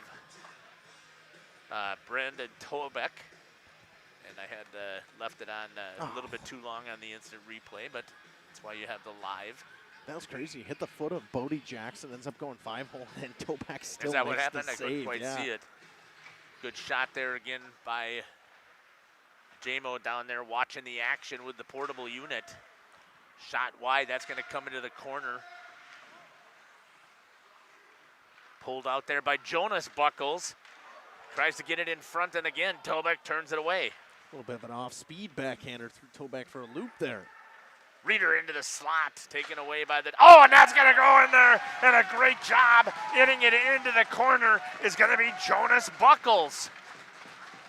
Continuing to be tenacious, continues to work, the puck comes out, and he squirts right into the corner, right off of the edge of the pipe, and gets the goal for the Waupun Warriors. Was that Reeder on the assist? It was indeed. Second goal here for the Waupun Warriors at 3:44 on the clock. Justin, elapsed time, that would be? Well, you got 3:44, so 17 minutes. 13:16. 13:16. Jonas Buckles with the goal. The 17-minute thing throws me off. I'm used to the 20-minute periods, not 17. Hayden Reeder picks up the assist. Camden Flagner comes skating. Good move there with a toe drag. Gets rubbed off the play by Ethan Chosa. Appleton's going to have to get some work going here if they're going to put themselves in this contest at all. And I'll tell you right now, the way that the Waupun is attacking the puck, that's going to be a challenge. So you guys saw how to participate in there. You got Greta and Corey put some stuff in there. The rest of you, of the 45 computers that are logged in, should be able to put comments in there. Now, if you can't because you don't have a Gmail account, sign up for a Gmail account. They're free. There's not much to it. And then you can put your stuff in there. YouTube account. Well, Gmail account. Because it's a Gmail. Google account, they have to use, or YouTube will work as well. Yeah. You're right. Either one, because they need to be able to track who's putting what comments in there. You got two more, I think, right there. You're popular, Jeff. You got two more YouTube comments. Well, that's good to see that the people, it's not for me, though. Folks, I tell you this all the time. These kids will go back and watch this, and if you think I'm crazy, anybody out there who has had their kids go through, Corey can comment on this definitely, and so can Greta. The kids go back and watch these videos. Justin, you know it as well. You played. Yeah, I like going back and watching my games against Waupun. When you were with Beaver Dam or when you were with Springs? When we were beating you guys. So that's when you were recruited by Springs. Good tack there. This time it's the shot and beats Blake Coker as that's number 18. That's Merrick Zimmerman, and I talked about him earlier in the period, Jeff, and that was a... No, that's Burke Kozlowitz. Oh, that is Burke Kozlowitz. Yeah, and we talked about him earlier in the game, too. I mean, he was all over the place, and that was an absolute missile of a snapshot. Low blocker. It's a perfect placement right there, coming off the right wing, right-handed toe drag into your shot and put it right in on the outside of the post there. I mean, Coker really had no chance on that. Yeah, and you know that, Justin, and anybody that has had a goalie or is a offensive scorer, you know the toughest place for a goalie to get to is put that blocker just above the pad. Low hands. Right. It's too tough to get the stick and the blocker down in position at the same time. A little energy here from this Appleton team that I hadn't seen yet. He's going to try to Michigan again. That's he what tried it looked last year. Who was that? Dylan That's Pribno? Buckholz. Oh, Jonas Buckles. Yeah. Looks like we might have a penalty here, maybe. Nope, they're going to say the net was off.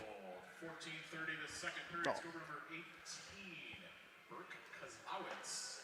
Assist number 8, Riley Richter. So Riley Richter at 14:30. with the assist. He said number 8. That's number No, 9, isn't he?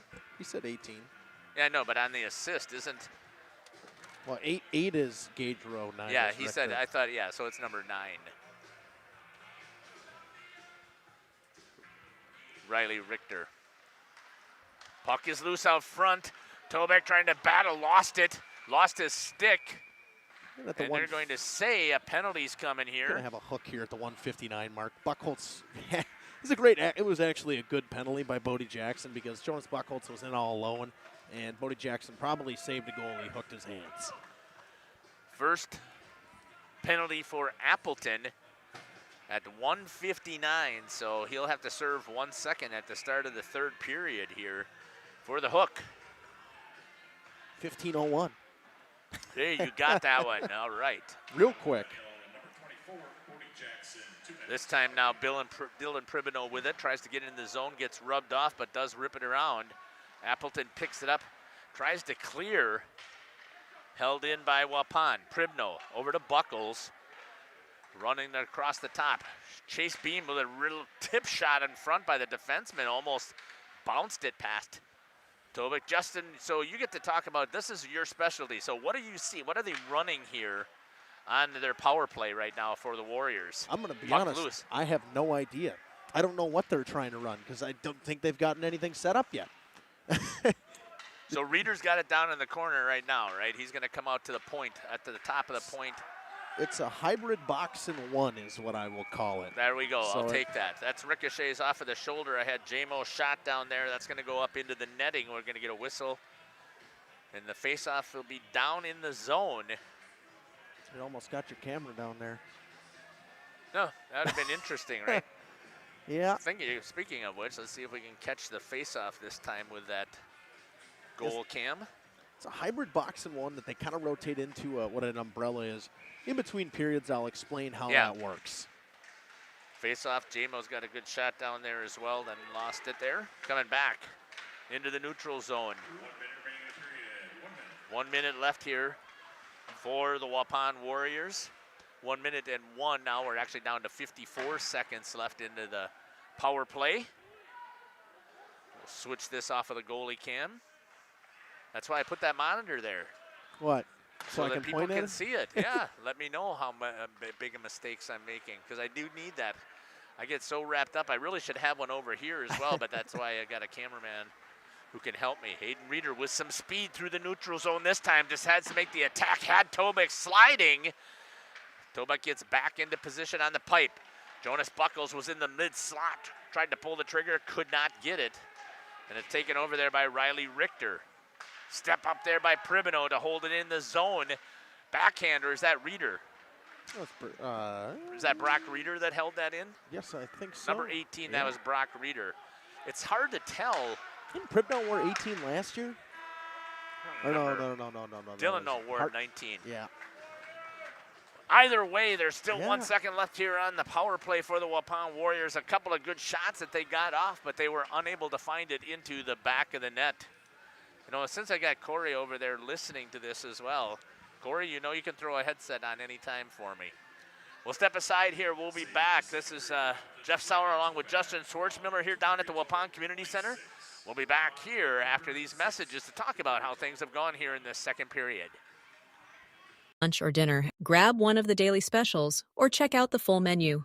Katie's Log Cabin specials include Tuesday is pizza, Wednesday is wings, Thursday is a rotating special, Friday and Saturday is fish fry, Saturday is also prime rib, and Sunday is a broasted chicken dinner. Not in the mood for a special? Katie's has you covered with full menu options, appetizers, salads, wraps, pizzas, and sandwiches. Katie's Log Cabin Restaurant in Oakfield. Life is better at the cabin.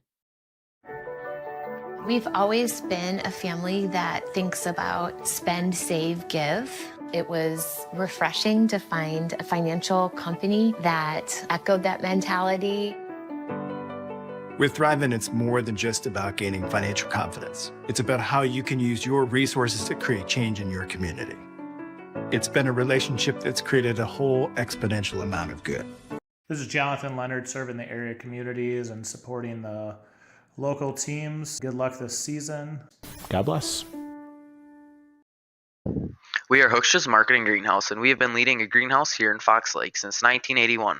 Family owned and operated, we provide beautiful flower baskets and fruit and vegetables to residents of South Central Wisconsin.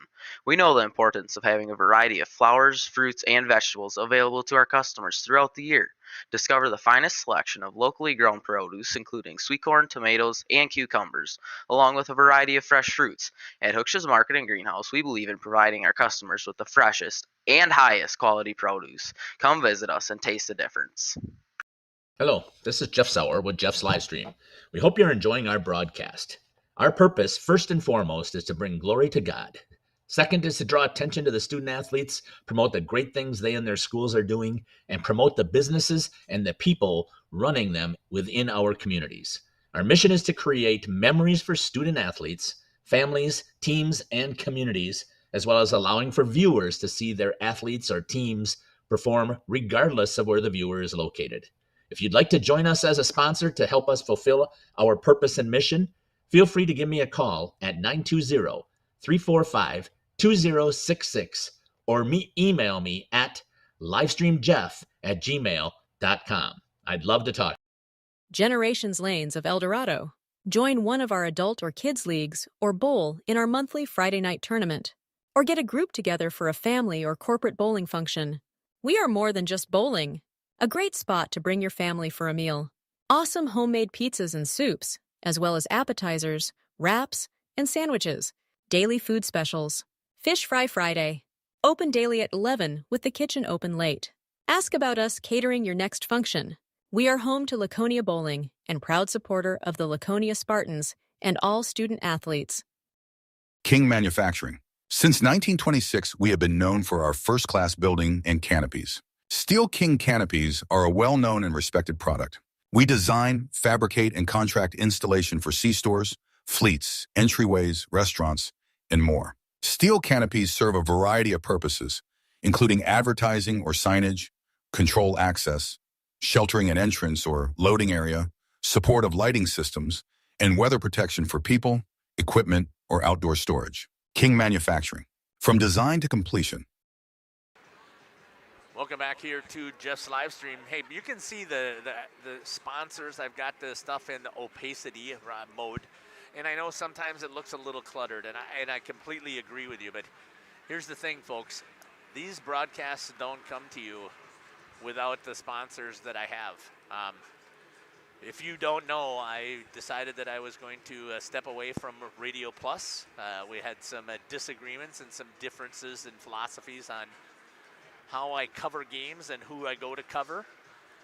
To me, it's not about the high-profile games, and it's not about necessarily chasing the best programs. Now, with that being said, this year we're pretty lucky, Justin, that we're covering Oakfield, who's got both a good boys and girls basketball program.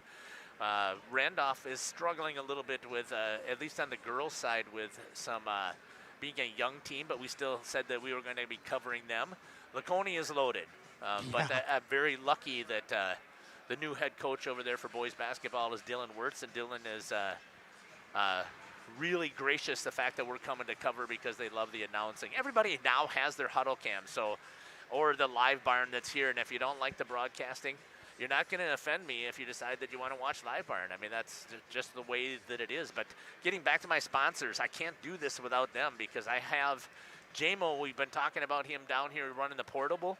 JMO is one of the students that works or is from CWC, one of 5 students that I have who work for me. I pay them to get them some experience so that I can continue this live streaming business with kids who have an interest in doing that type of media and the technology and really want to get into the announcing. And I can't do it without sponsors. I'm retired officially, and I cannot continue like I did in the past.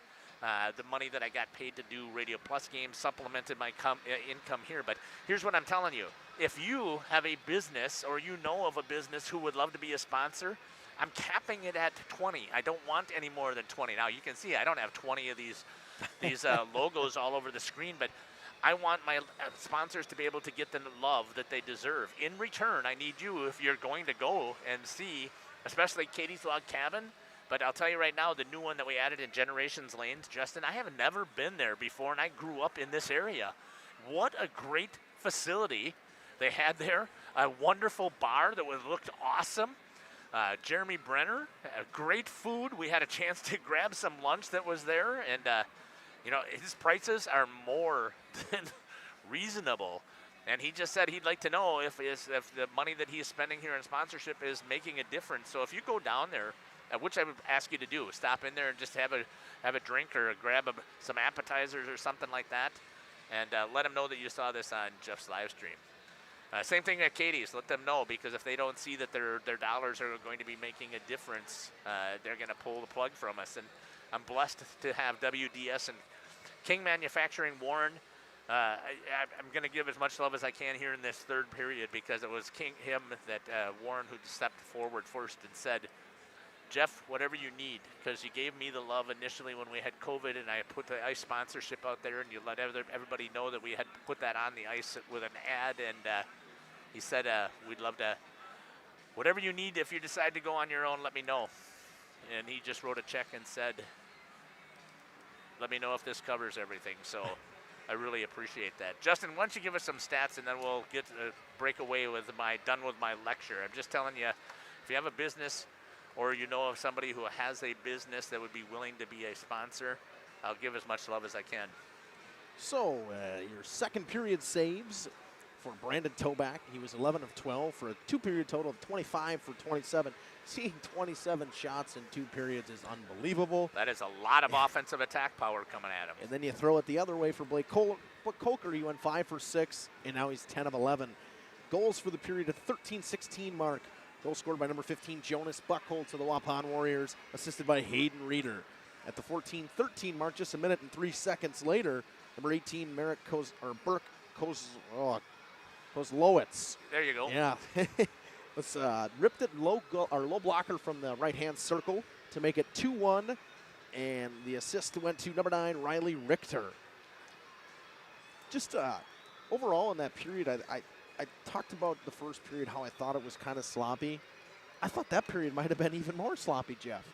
Yeah, at the beginning we talked about that it was, and then towards the end, and I guess I just don't understand where that comes from, that all of a sudden, I would say that last 5 minutes, Justin, just seemed like all of a sudden they decided to play some hockey and they were on the attack and everything was Both rolling. teams. And right, It that's was what I'm crazy. saying is I don't know where that necessarily came from, but that's what it appeared to be for me. Oh, no, I wouldn't disagree with you at all. I've watched a lot of hockey over my years, and obviously I know it's early in the season. You're going to have your growing pains in your first 2 weeks. I talked about this on Tuesday with Coach Ryan Saracen. Yeah. You're never fully ready for your first game of the season because hockey's a tough sport to get into right away. Hey, J-Mo, do me a favor and see if you can get some pictures of the crowd. I mean, go all the way down to the bench and shoot the crowd here. I'd like the people to see who's come down here on Thanksgiving Friday. And I know that there are still people, like Corey stated, that this is the Buckles of Thanksgiving. I wondered how they always worked that out with such large numbers of family members and the crossover between in-laws, but somehow they've been able to figure it out. But yeah, we're going to step aside here as soon as J-Mo can give me a shot of the crowd here a little bit so we can see. That's the ceiling. I like ripping on J-Mo. It's a good one, J-Mo. There we go. Hang on to it there, J-Mo. So I'm going to just go ahead and pan once again through the audience so that people can see who is down here during Thanksgiving. There's our broadcast booth area up there. And again, a thank you to the Waupun Youth Hockey Association. Without them, I don't have this great area. So thanks, J-Mo. We'll step aside. There's 1:30 left before we get ready here from the Waupun Community Center. Born from a single project, WDS Construction has evolved into a nationwide general contractor and construction management company. But we're so much more than that. The cold storage industry is experiencing high demand and low capacity. WDS is building goodwill from the ground up through customized solutions.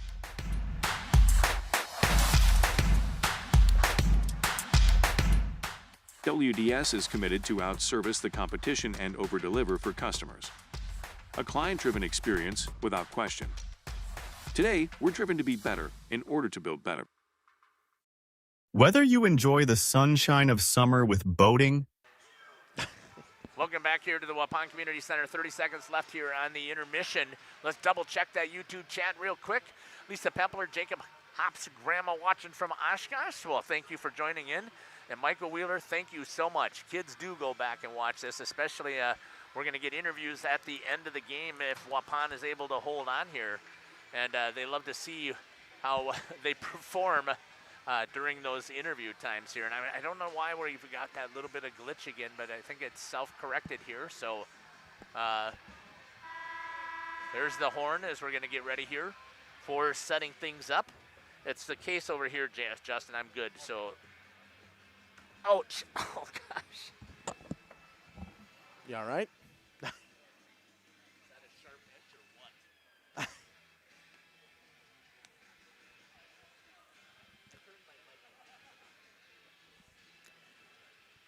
Waupun's just coming back on the ice. I think they're going to let the ice set a little bit. It looked a little wet in the corners a little bit. That doesn't happen very often here in Waupun, actually, because normally this rink tends to be one of the colder ones towards ice level. I know Jeff's kind of messing around with some stuff right now, so he ain't going to comment on it, but it's true. It is, and they like it that way. It makes it for fast ice. It's meant for teams I played for to play on. The corners are a little wet right now, but they're going to get things underway here in Waupun for the third period with a 2-1 lead and 1 second power play for the Waupun Warriors. And Reeder wins it forward, and he brings it into the zone on the left-hand side. Blocked good right there by number 12. That's Henry Heathman. Chosa brings it around the net, knocked off by Jonas Buckholtz. Another bump behind the net there from the Waupun freshman forward, number 7, Postotnik. Heathman will bring it up the right-hand wall. He'll dump it back in deep behind Kolker. Pribnow will pick it up. Reeder will get it along his own wall, taken away by Chosa. Chosa looks down deep, finds his man. It's number 24, Bodie Jackson, pinned up against the wall there again. Hayden Reeder will bring it in his own zone, chip it around the check of the man, throw it into the middle of the ice, looking for Postotnik, and he finds him. Postotnik will bring it in his zone, but good defensive play right there from Bodie Jackson. Once again, Heathman will get there. Goes cross ice, taken away by Reeder. Reeder into the middle of the ice, finds Chase Beam. Beam, short side, couldn't get it to go. Chase Beam gets bumped by the referee, almost goes down. Heathman tries to take it away, goes back to Brock Reeder. Fires it off a skate, goes to Postotnik. He turns it over in the middle of the ice. Jackson trying to get to it. Can't get to it in time. Good Bodie Jackson. And knocked down here. I think the net comes off is what we got. Yep, Kolker knocks the net off at the 15:44 mark. Was it an intentional knockoff, Justin? I got my head stuck here in the case looking for... I couldn't really Because there's no way that goalies would do that. No, never. Caleb would never do that. Never saw anybody do it. Yeah. Good shot there by J-Mo down there with his portable once again. Lowitz will take the draw. He loses it in the offensive zone. Reeder tries to chip it out. He'll get out. Jack Kangas will give chase. He'll slow things down. Chips it back up along the wall. Chipped in the middle. Tries to get it to the goal scorer. Couldn't. Picked off by Camden Flegner. He's hit in the open ice by Jack Kangas. He's had a couple big ones today, Jeff. Yes, he has, but we knew that he's a very physical player. We've known that with his size. He's always been that way the last several years. Rimmed all the way around. Richter picks it up. Chipped into the middle of the ice. He finds the stick of number 22 for the Waupun Warriors. That's Cam Krentz. Cuts into the middle. And it's blocked right there by, I believe it was blocked by Kangas. And somebody's going to get a slash here. I think they're going to get it on Bert Kozlowitz. Right. That's what I was wondering because I'm watching it around. He came right down on top of Flagner's stick. And I was wondering if they were going to make the call. And, of course, the stripes are right there. You know what? And that's the other thing that we could use for the expertise for Corey Buckles could help us get some of this clarification of things. That's also, Caleb. That's supposed to be Caleb. Yeah, but we've also got Corey's a licensed official, so is Coach Buckles out on the bench with the WIA and both with USA Hockey. Caleb's on level 4 with USA Hockey, but I couldn't convince him to do anything with the WIAA. In fact, I have a hard time, Caleb, even getting him to come down to the rink and do some announcing with us because he's doing the technology. What a save by Toback. Reeder had it dead to rights, and a great job by Brendan Toback. That's unbelievable. That is absolutely unbelievable. This guy's standing on his head. And sometimes you have to. Jonas Buckles a little bit wide. Jonas knowing he doesn't have a choice to go wide because Tobeck did a great job of being at the top of his crease, cutting down the angles. Trying to work it here. Jonas down low. He's creating some of the interference that you need. And right now would have been the time to swing it to Beam, let him pull the trigger. Backside tried to feed it all the way through. Buckles trying to poke and couldn't get it. And gets the whistle. Good stick from Braden Cota there. Took that puck away. It was going cross ice right to Hayden Reeder and used his stick and knocked it away. Buckles had a chance in front of the net, but as I said there, I didn't get a chance to talk about this whole box and one thing. They're actually rotating overload to box and one into a umbrella. That's a whole lot of stuff going on. So hybrid style power play, and Waupun has 4 guys on the ice right now. You would like to have 5, right? Since Especially you're on if you're on the power play. Right. So Chase Beam coming back out on the ice. Yeah, Krentz is going to get kicked out of the draw, and Postotnik will have to take it. I said that right? You did. Oh, thank God. Face off. Won by Appleton. There's Kangas. He drives it all the way down, rips it. Coker went to go play it and dropped his stick. He was going to try and play it behind the net, which is one of the things we talked about before, Justin, that he needed to increase.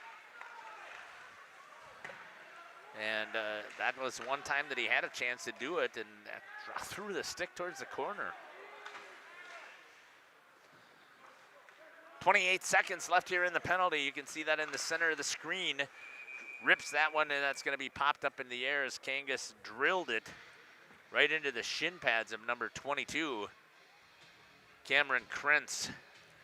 Just because you put something in the chat one time doesn't mean you're done, folks. You see a play that you like, you see one of the players that you're cheering for, let them know. This is also the perfect time for you to say, let's go United, or let's go Warriors. You saw what Michael Wheeler said. They do. The kids go back and watch this. Well, Waupun keeps doing this. They're going to get a delay of game penalty. Yeah. Very well easily could happen here. I think that they're too much time on the changes. Yep. Jonas Buckles in the center. Reeder coming to the left. Chase Beam was to the right. That's going to ricochet off of the boards.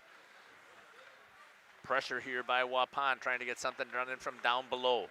Hayden Reeder looks, turns, tried to get it across, ricochets off some skates, and Tobeck saw it through the mess, swatted it with a stick into the corner.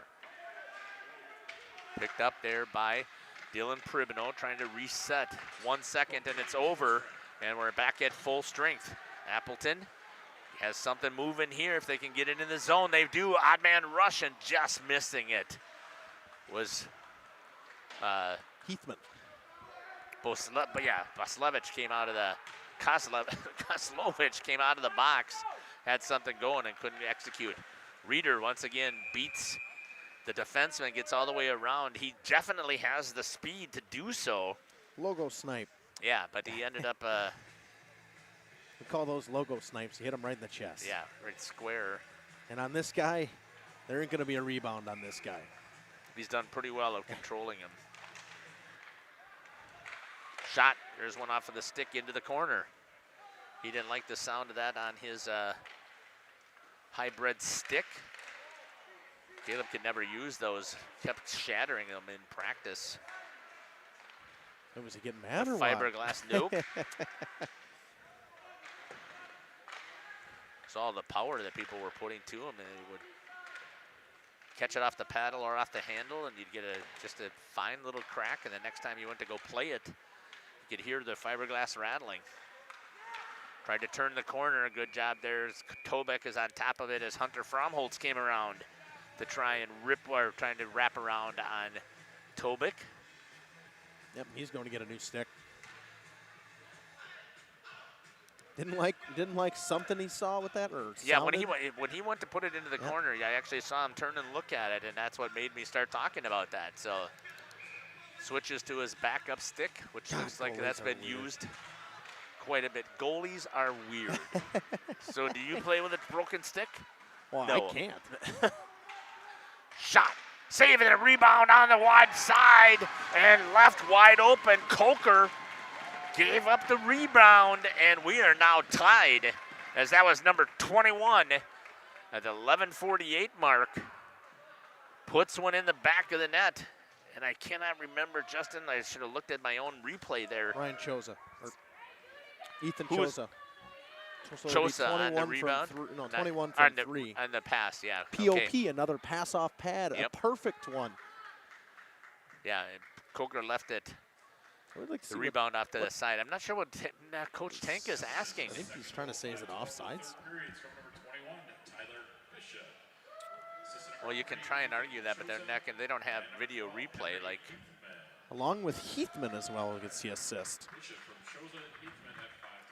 well, it's good work. And I'll tell you what, the other thing, Justin, I mentioned this in other broadcasts before. I love it whenever the officials give out that secondary. Oh, yeah. I love to give credit when credit's due. It gets forgotten a lot. Yeah, well, it's hard to find as well. So 11:44 and counting, and the Waupun Warriors find themselves tied with Appleton United here at home. Badgerland Conference opener play for both of these teams. And they're going to have to try and get themselves right back on the horse and see if they can come in here and get one past Tobic. Got to remember here, in the event of a tie, we do go to overtime. We do. So it is a conference matchup, right? Is that how it works? Oh, no! Just past that blocker side once again, and Blake Coker is beat at 11:09. Oh, wow. That one kind of catches me by surprise, as that's Henry Heathman.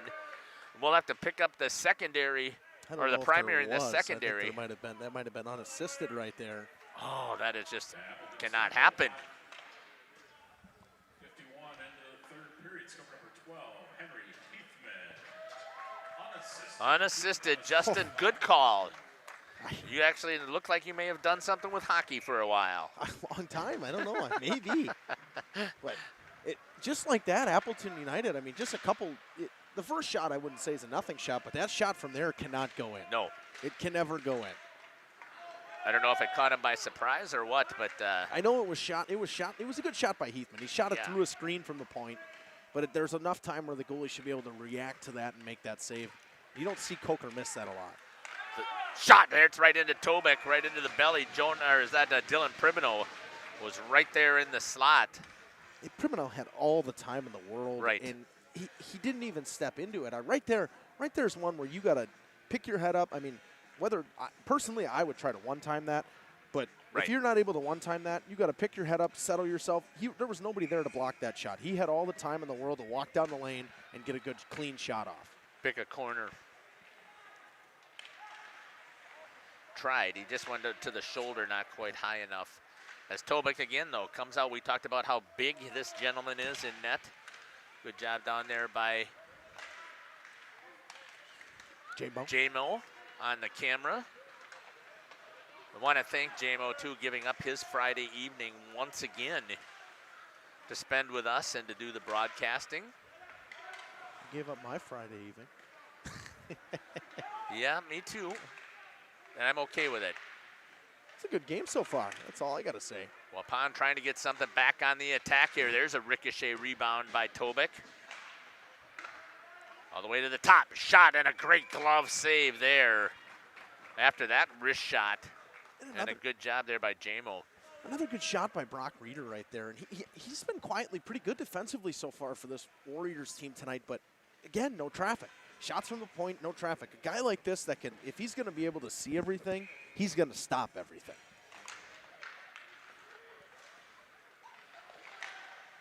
Into the slot. Tobic tries to, oh, that was almost a mistake. Tried to clear. Yeah, Chase they're going to Beam. get Chase Beam here. Like he's the charge, maybe, interference.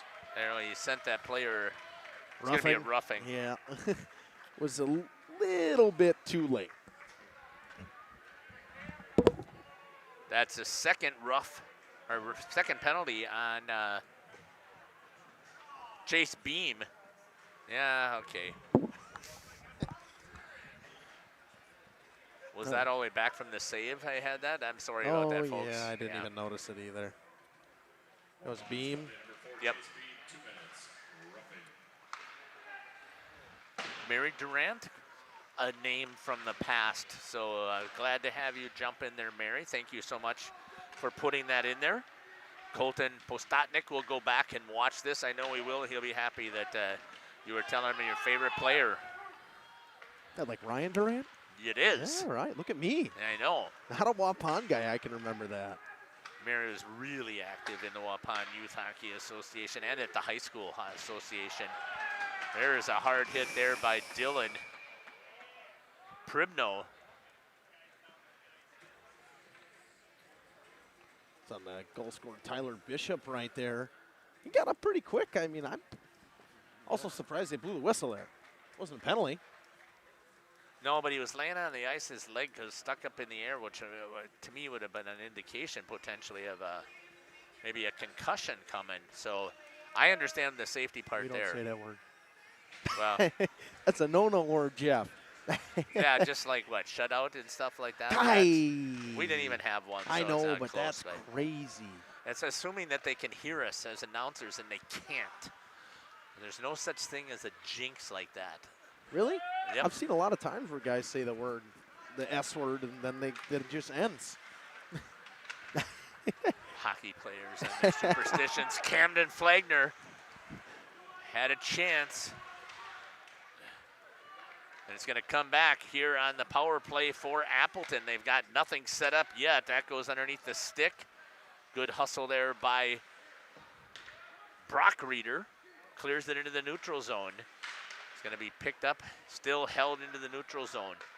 Cross ice pass. Good pass there to number 14, Merrick Zimmerman. Shot put into the corner on the save by Kolker. Couldn't clear this time. All kinds of interference in front. 25 seconds, a tip almost.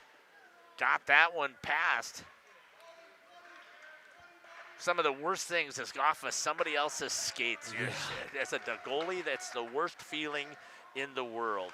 And right now, honestly, Appleton United is content with just taking this 2 minutes. This 2-minute penalty and giving themselves 2 less minutes to have to knock off the clock here. Up 1. And penalty killed off. Waupun back to full strength, still trailing by a goal. Trying to split them again was Brock Reeder, trying to go between 2 defensemen, could not.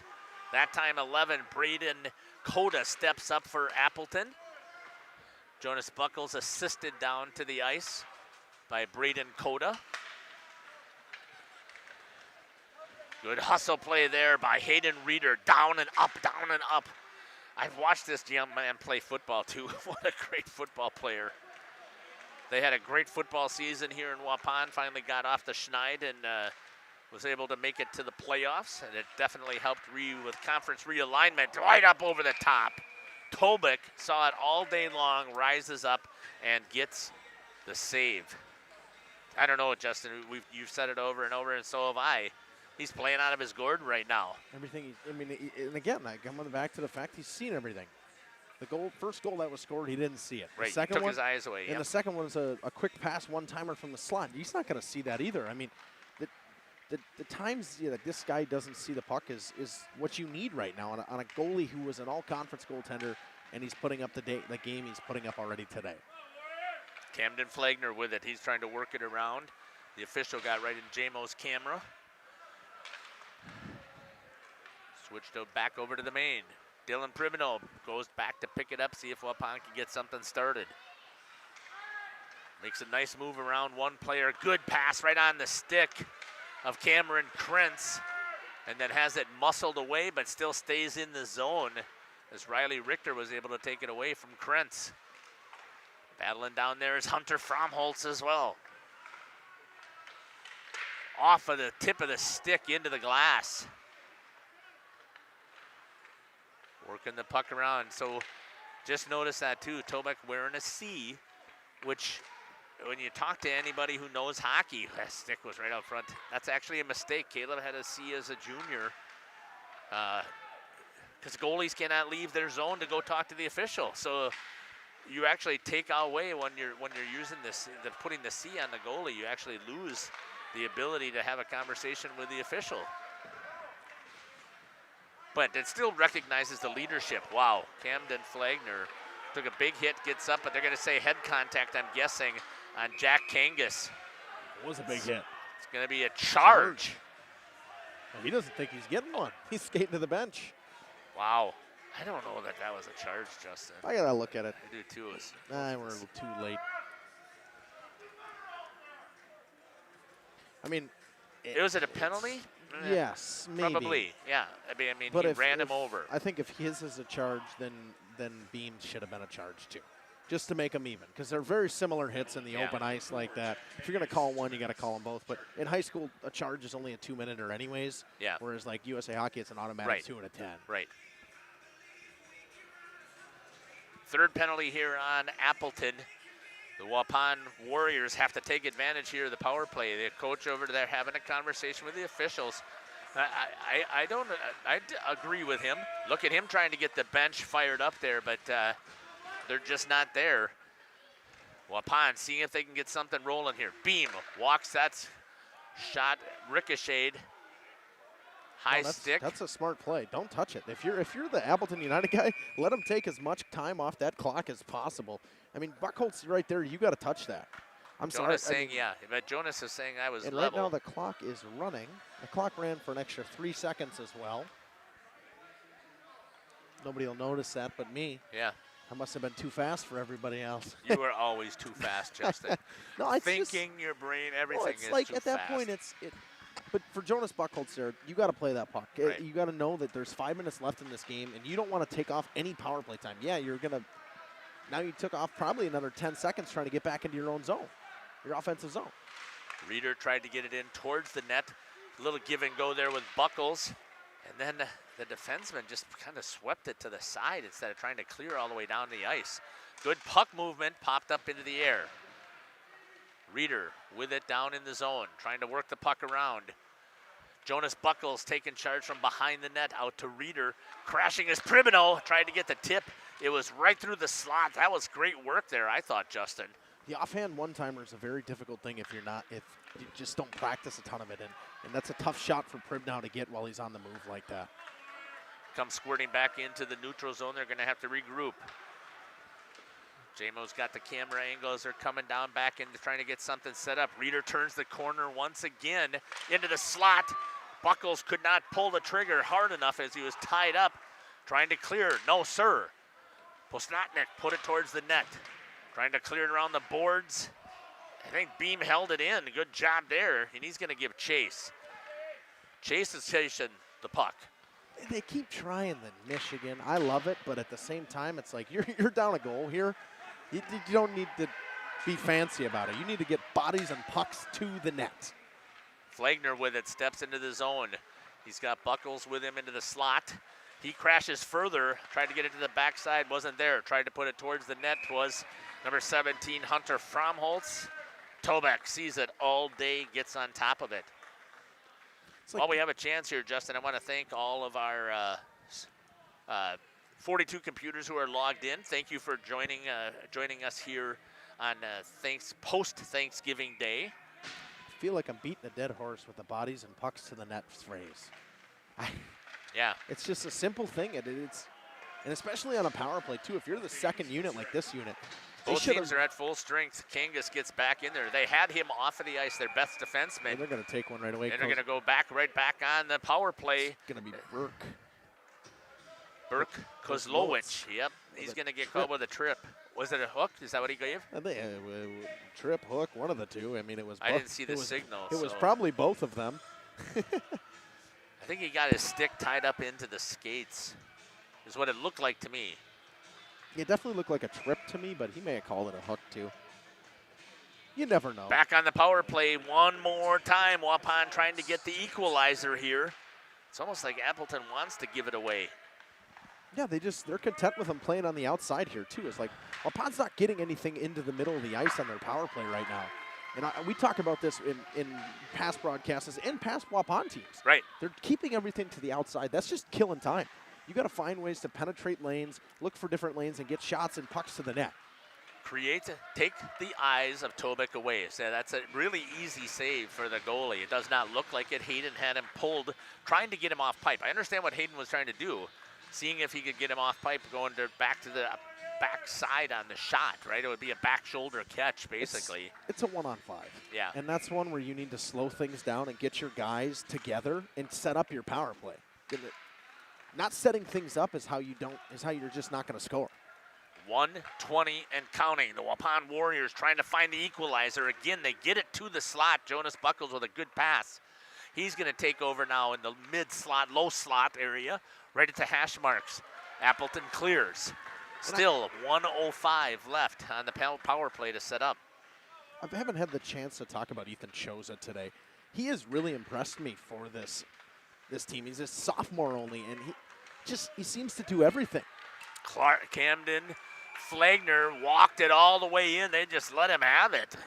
But it was not, he got too close to try and elevate it over the top of Tobeck. Timeout's going to be called here with 53 seconds left. I think that's a smart call here by Appleton. They're going to take 1 minute. We're going to take it with them. We'll be back. You're listening to Jeff Sauer and Justin Schwartzmiller here on Jeff's live stream. UTV riding, mowing lawn, gardening, or camping, enjoy the leaves falling in autumn, getting to that perfect nature walk or hunting, or enjoying the Wisconsin snowfall hiking, four-wheeling, snowmobiling, traveling across the state, or just driving up and down your driveway. Call PT Tire and Service for all your automotive and recreational needs. Call 920-346 Tire. Katie's log. Welcome back here to Waupun. Let's see what JMO's got for a shot there. He's zoom in on the bench. Let's see how things are going for both teams. Oh, I'll switch with them. Both coaches a little animated to make sure that they've got those teams charged up. I did not see, I guess. I thought that, just assumed that it was a timeout that was going to be called here by Appleton. I guess I wasn't clear about it. You think it was a Waupun timeout? No, I said I don't know who it was. I know, but what we were talking about during the commercial is you said it would be smart for Waupun to take it because they could also rest up their power play, their number one power play team, and get them back out there. Yeah, and like the way I look at it too is, 2:15 left. My look at it is if you're Appleton United, you never want to give Waupun a chance to do any strategy. As a team with a lead late in a period or late in a game, I only helped coach a couple teams in my life, but I've never been a guy who says we should call that timeout. I think we should leave it alone and let them get a chance. Coker's all the way out here at the tops of the circles, too. I think he's trying to see if they're going to win the face-off. Get the extra attacker on there, maybe coming around at 1 minute if they can't score on the power play.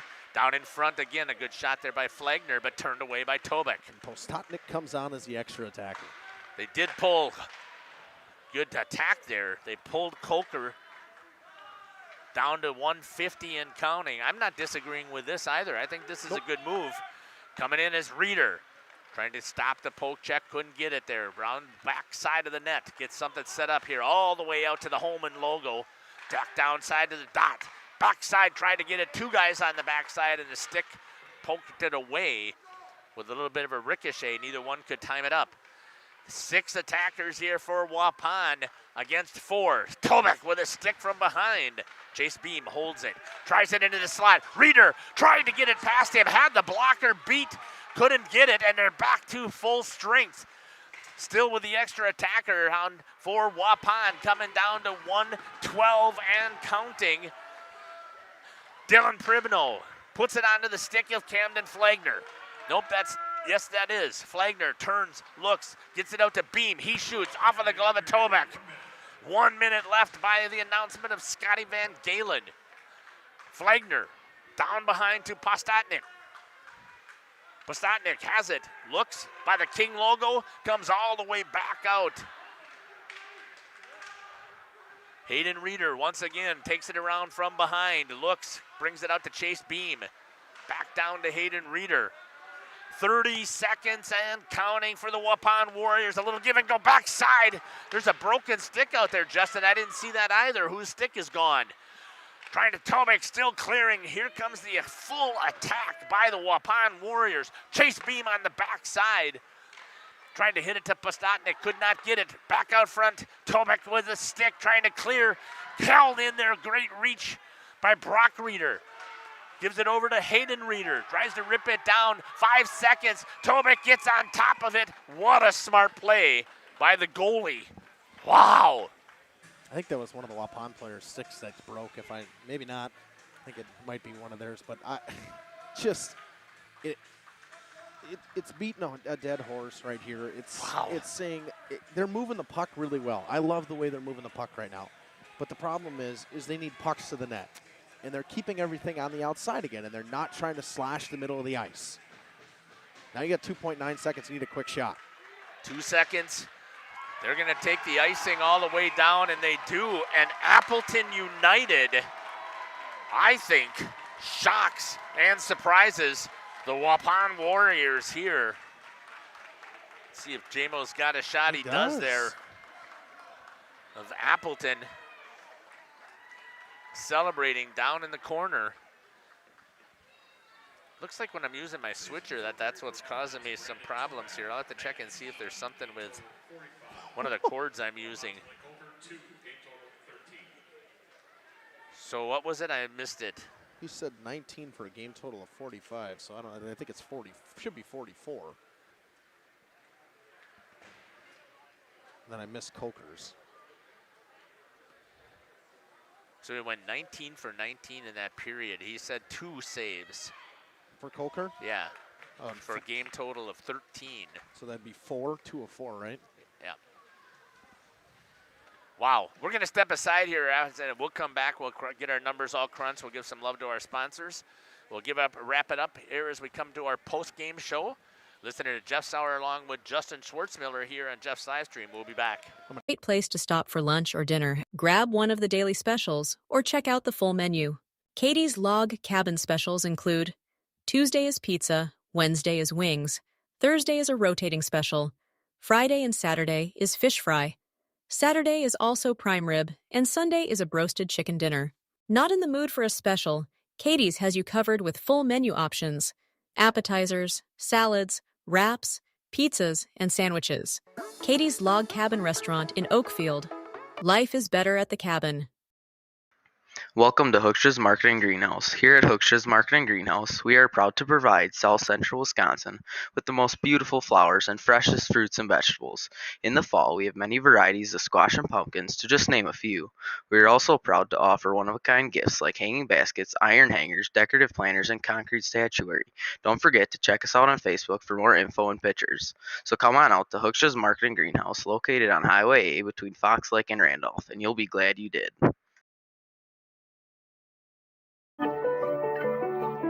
After surviving breast cancer, I felt this calling to help other women heal.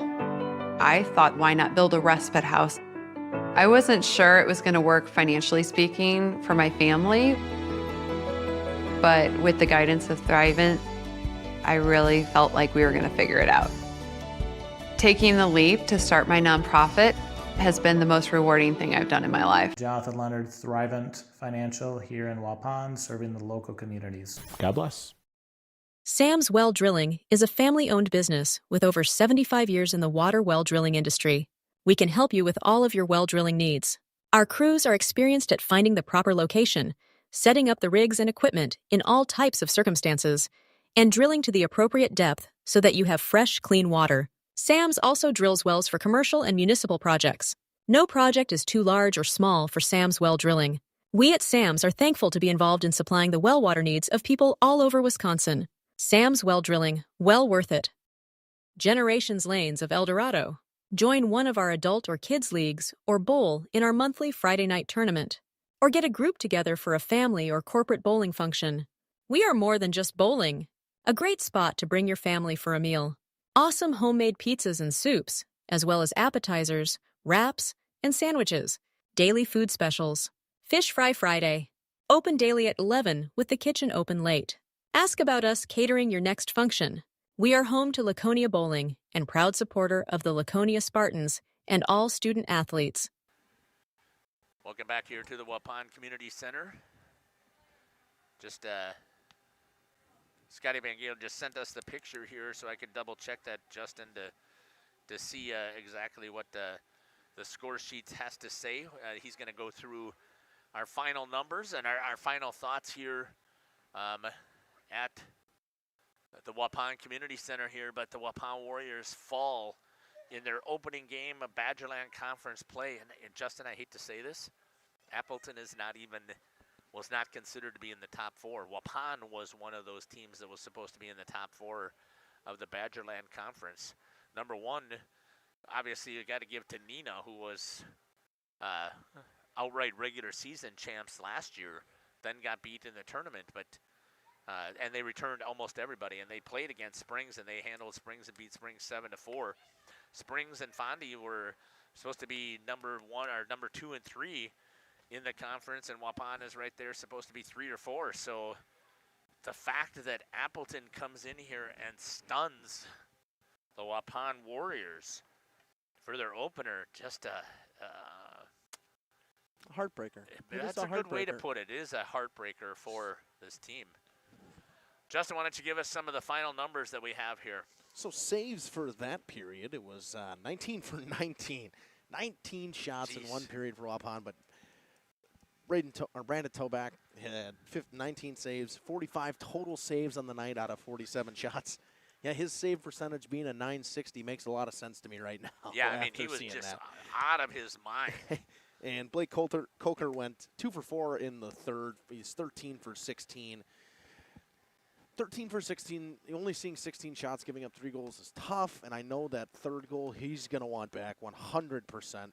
The first two, I mean, the first one, that's an almost unstoppable shot, and the second one, that's a bad rebound, but it's a perfectly placed shot. We'll give you the full stats here for penalties as well in that third period. If I can, I don't have them marked at what we had for penalties in the third. Yeah, we do. These are the third period penalties right here. All of these? Because no, here, these ones. Yep. These two. This one and those. These, yep. So for Waupun at the 5:30 mark, we had a charging penalty. Actually, it was a roughing penalty. Roughing penalty on number. Oh no, that was theirs. No, I'm over here. 440. Beam, yeah. So 441 or 941 for roughing on Chase Beam, and then at the 5:30 mark, a charge on number 4, Jack Kangas. And then a trip at the 3:23 mark, right after that penalty ended. Waupun had a power play late in the game on number 18, Bert Kozlowitz. Goals for the third period were at the 11:48 mark of the third period. Number 21, Tyler Bishop scored from Ethan Chosa, and number 12, Henry Heathman. And then Heathman scored just about 40 seconds later to give them the lead. All even strength goals, no power play goals, no short-handed goals. The power plays, both of them seem to me to struggle tonight. Yeah. Whether you're a Waupun, if you're a Waupun fan, you want to see more shots on your power play. Things just kind of stay to the outside. Puck movement is great and all on the power play, but you got to have the right puck movement to find yourself some lanes. Justin, we had talked about this too. It seemed a little bit sloppy at times, but it's still early in the season. We expected that.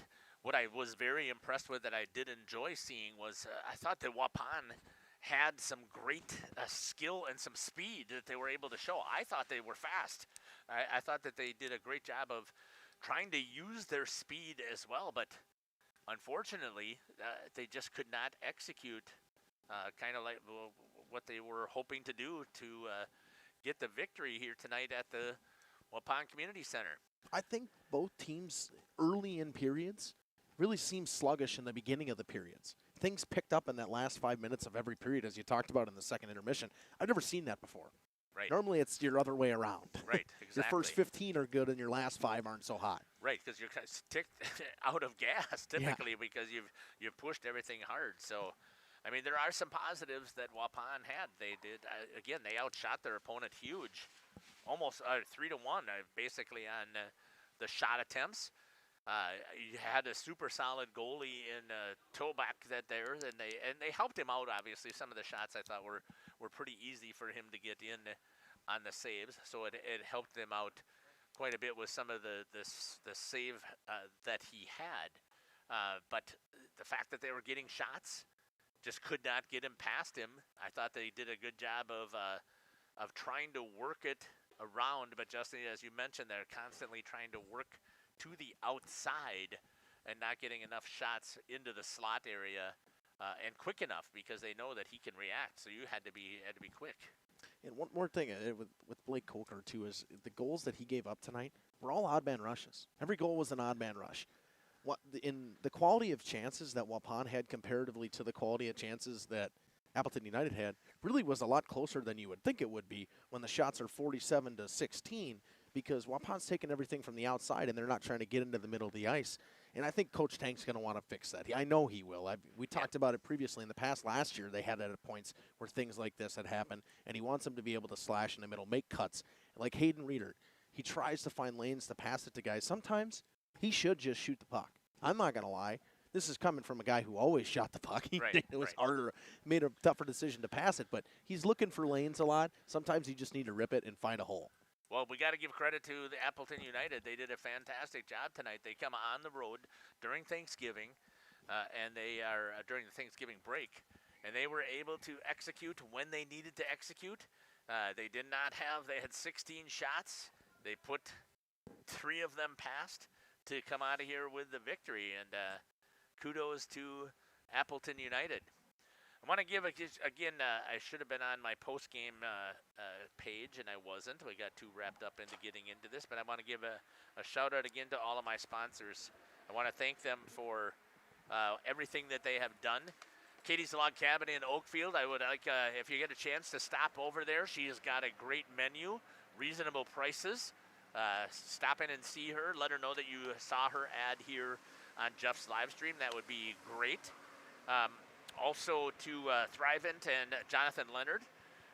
Great job there. He stepped up and said, really liked what you did, and I'm glad that you're hiring kids and teaching them, so I'd like to sponsor you. So thanks to Jonathan Leonard there.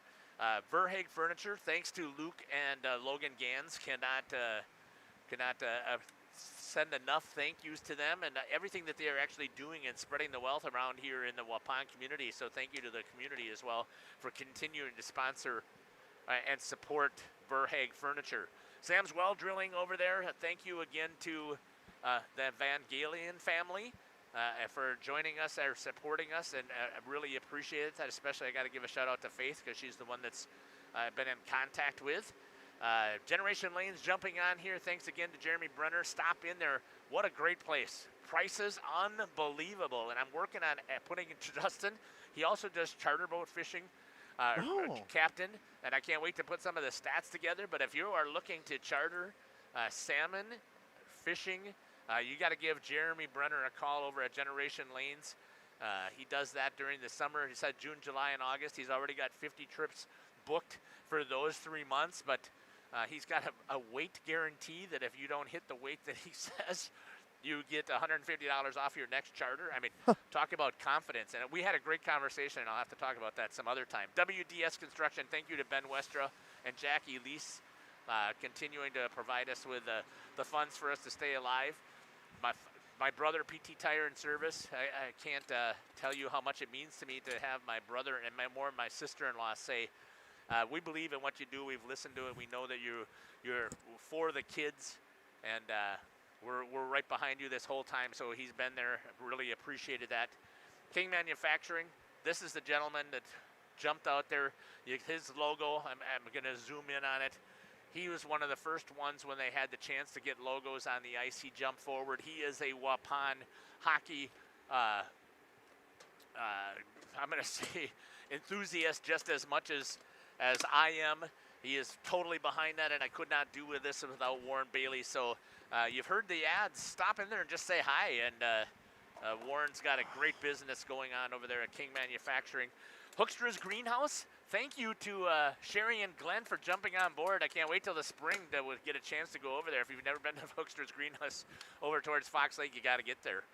And again, thank you to all of the sponsors for being here as part of our live stream broadcast. If you want to be a part of this sponsorship, reach out. Give me a call. Send me an email. I would love to have you on board. But again, I'm not looking for 15 restaurants. I don't want to do that. It's not fair, I don't think, to the sponsors. I'm also not looking for 15 construction companies. But once we get those folks on board, and I get the limitation of the top 20, that's where we're going to sit at. And I know it's not a great business model. Jeff, you're not going to get rich doing it. That's right. I'm not going to. That's not my goal. My goal is to continue to bring these to you. I want to make sure everybody understands this. I hope that I brought glory to my God and my Savior with this broadcast tonight. I truly, truly am blessed, and I want to make sure that I'm giving back to those that helped me get this started. So a huge thank you, and all glory be to my God. I hope that you've enjoyed our broadcast here. Take care. God bless. Can't wait to see you at a rink or a court near us. Tomorrow, we're over at Oakfield covering the opening home game of the boys' basketball season. Take care. Hello, this is Jeff Sauer with Jeff's Livestream. We hope you're enjoying our broadcast. Our purpose, first and foremost, is to bring glory to God. Second is to draw attention to the student athletes, promote the great things they and their schools are doing, and promote the businesses and the people running them within our communities. Our mission is to create memories for student athletes, families, teams, and communities, as well as allowing for viewers to see their athletes or teams perform regardless of where the viewer is located. If you'd like to join us as a sponsor to help us fulfill our purpose and mission, feel free to give me a call at 920-345-2066 or email me at livestreamjeff@gmail.com. I'd love to talk.